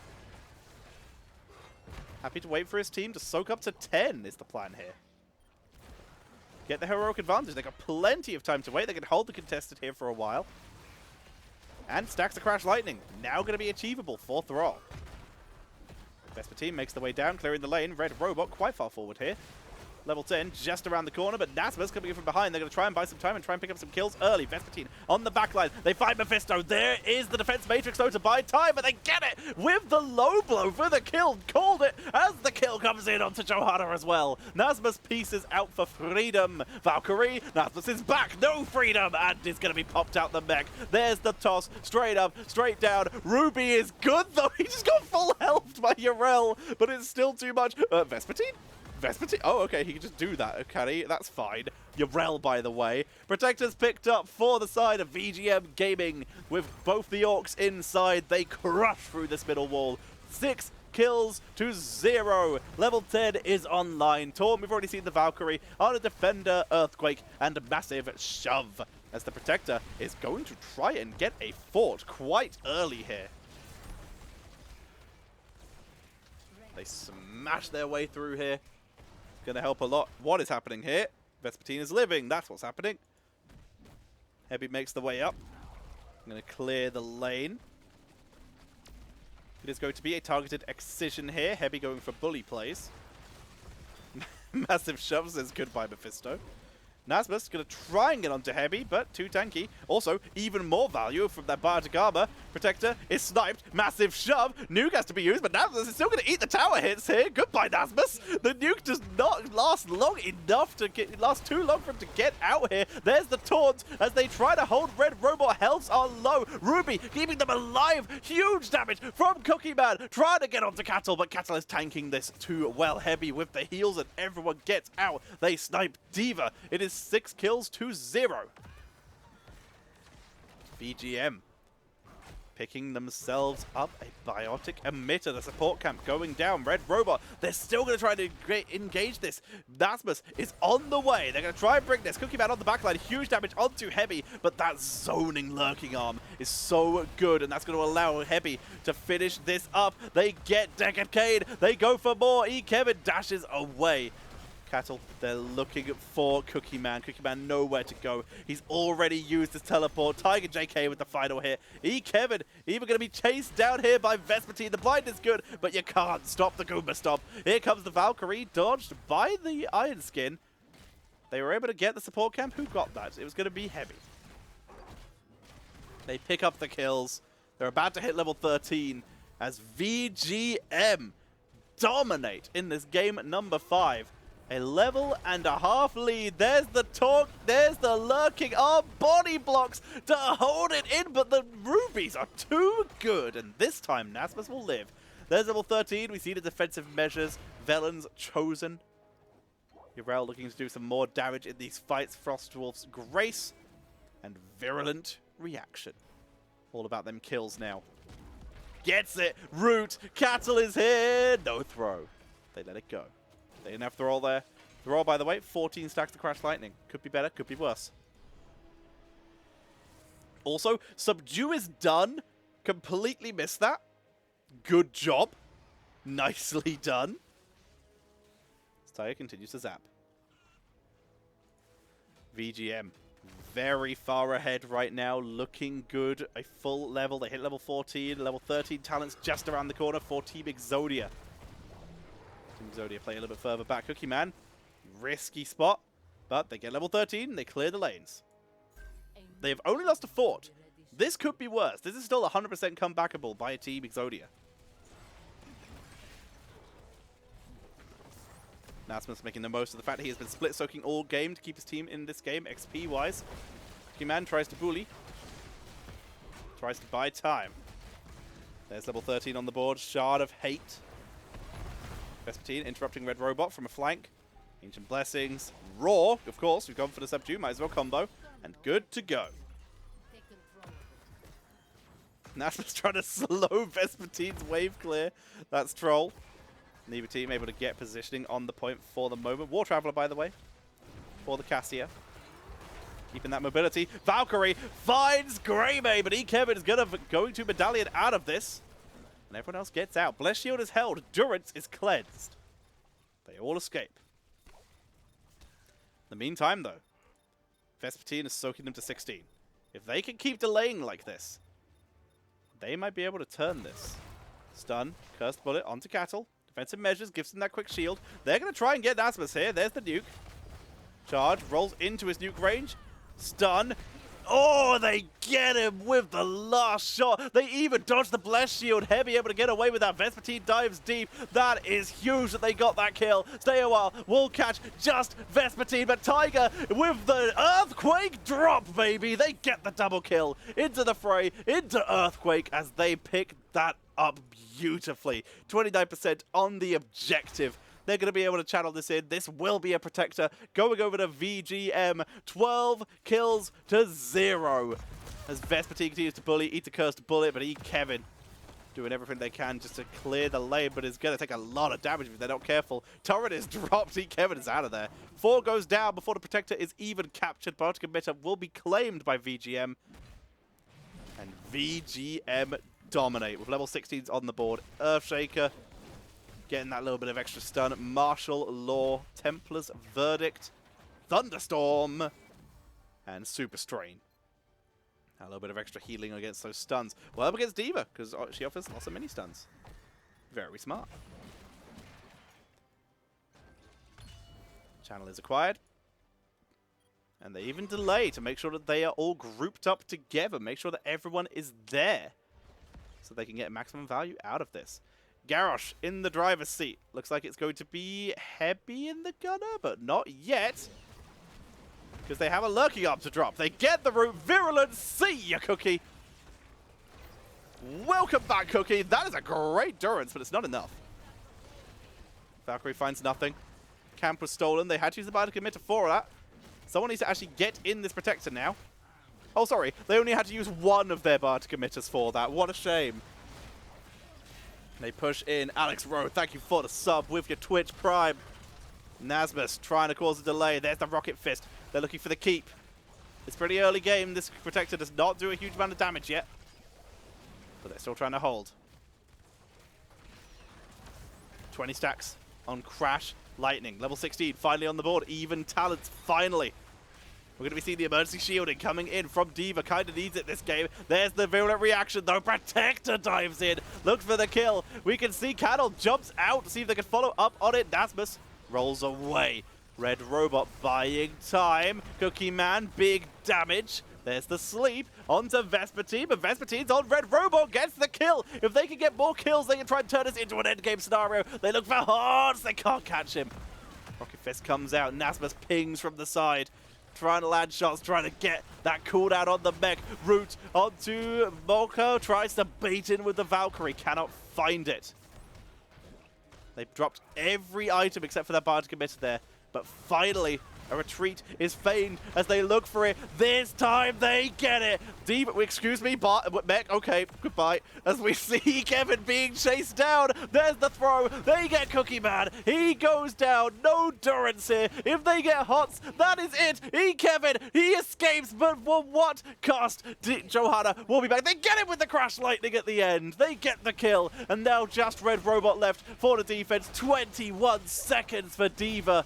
But it's Thrall. It's going to be Cassia. They race down the core, and in the reverse sweep, VGM will take the series. They'll take Volskaya Foundry, and VGM move up into the top echelon of teams in Storm Division. The reverse sweep is insane. What a performance by VGM today. Team Exodia looking insane in those early games. And even in the late games, held solid leads. But 18-0 in the final game of the series tells a story. And it tells a story of a team that never gave up, that came back in the face of adversity, beat the hero that they were banning out every single game, and smashed Team Exodia in game number 3. What a performance coming in there. Whew, yeah, there goes my throat a little bit there. It wasn't great to begin with today. Huge, huge congratulations to VGM. Final talents at the end. Hots couldn't find the healing. The kills were too good. Most of the kills, by the way, onto D.Va. 4 kills there. They did get Cookie Man a couple times, but the amount of times they were able to delete that mech. Beautifully done. The Garrosh combined with the low blow plus virulent reaction meant that kills for days were achieved there. Beautifully executed combo coming in from those two. Cassia finally getting the value this time, using the War Traveler instead of the Gloves of Alacrity to increase mobility, meant they were always able to out-kite Greyman and dodge Mephisto a little bit more effectively. Excuse me. Overall, a performance to be proud of from both these teams, but because of this, VGM have now put themselves in a position where they are 2 wins and 1 loss, which is now the exact same as Team Exodia, which opens the door for Team Alexander to try and claim first place. That is Ceton versus Team Alexander will be the next match. And if Team Alexander can 2-0 Ceton, then they will claim victory. Or not victory, they will claim first place. If Ceton could beat Team Alexander, though, then they will keep them in the 2 victories, 1 loss club, which could be fun. The VGM, showing why they were the first seed coming in to the Storm Division. For now, though, I'm dead, and I need to go to team practice. I just want everyone to know that I very much enjoyed being your caster for today, and one last sellout. If you hit !match arena in chat, you could donate to the prize pool, encourage these players and reward them for putting on such insane performances. We are up to $1,394. We are only $606 away from hitting that 2,000 goal that I set for us to hit by week 4, halfway through the division. And I know we can do that. We're in the beginning of week 3 now. I know we can hit that 2,000 before week 4. So make sure that you donate to that prize pool using !Matcherino. If you enjoyed me wrecking my voice and being late for practice today, then you can donate subs or bits to me by subbing or bitting like Alex Cross just did right there. And when you do that, those go directly to whichever caster is commentating Storm Division at the time. If you like me, now's the time. If you like Crushinator, do it tomorrow. If you like Jinxie, it's the 3rd. That's when your time is, and the schedules will be released consistently by Nexus Gaming Series as they come out. And finally, the people behind the scenes, the web developers, the incredible mods and admins that keep everything running, not just in Storm, but across like 15 other divisions. It's insane. You can reward them by going to Patreon. !Patreon in chat and supporting the team behind all these amazing leagues. Ladies and gentlemen, I'm going to go to my team practice. Thank you very much for watching. Mods, if you're in chat, rate us to someone cool. If Jinxie's still on, I recommend Jinxie. I love Jinxie. No surprise there, I'm biased. But thank you all very much for watching. Congratulations to VGM Gaming, and see you all next time. Good night.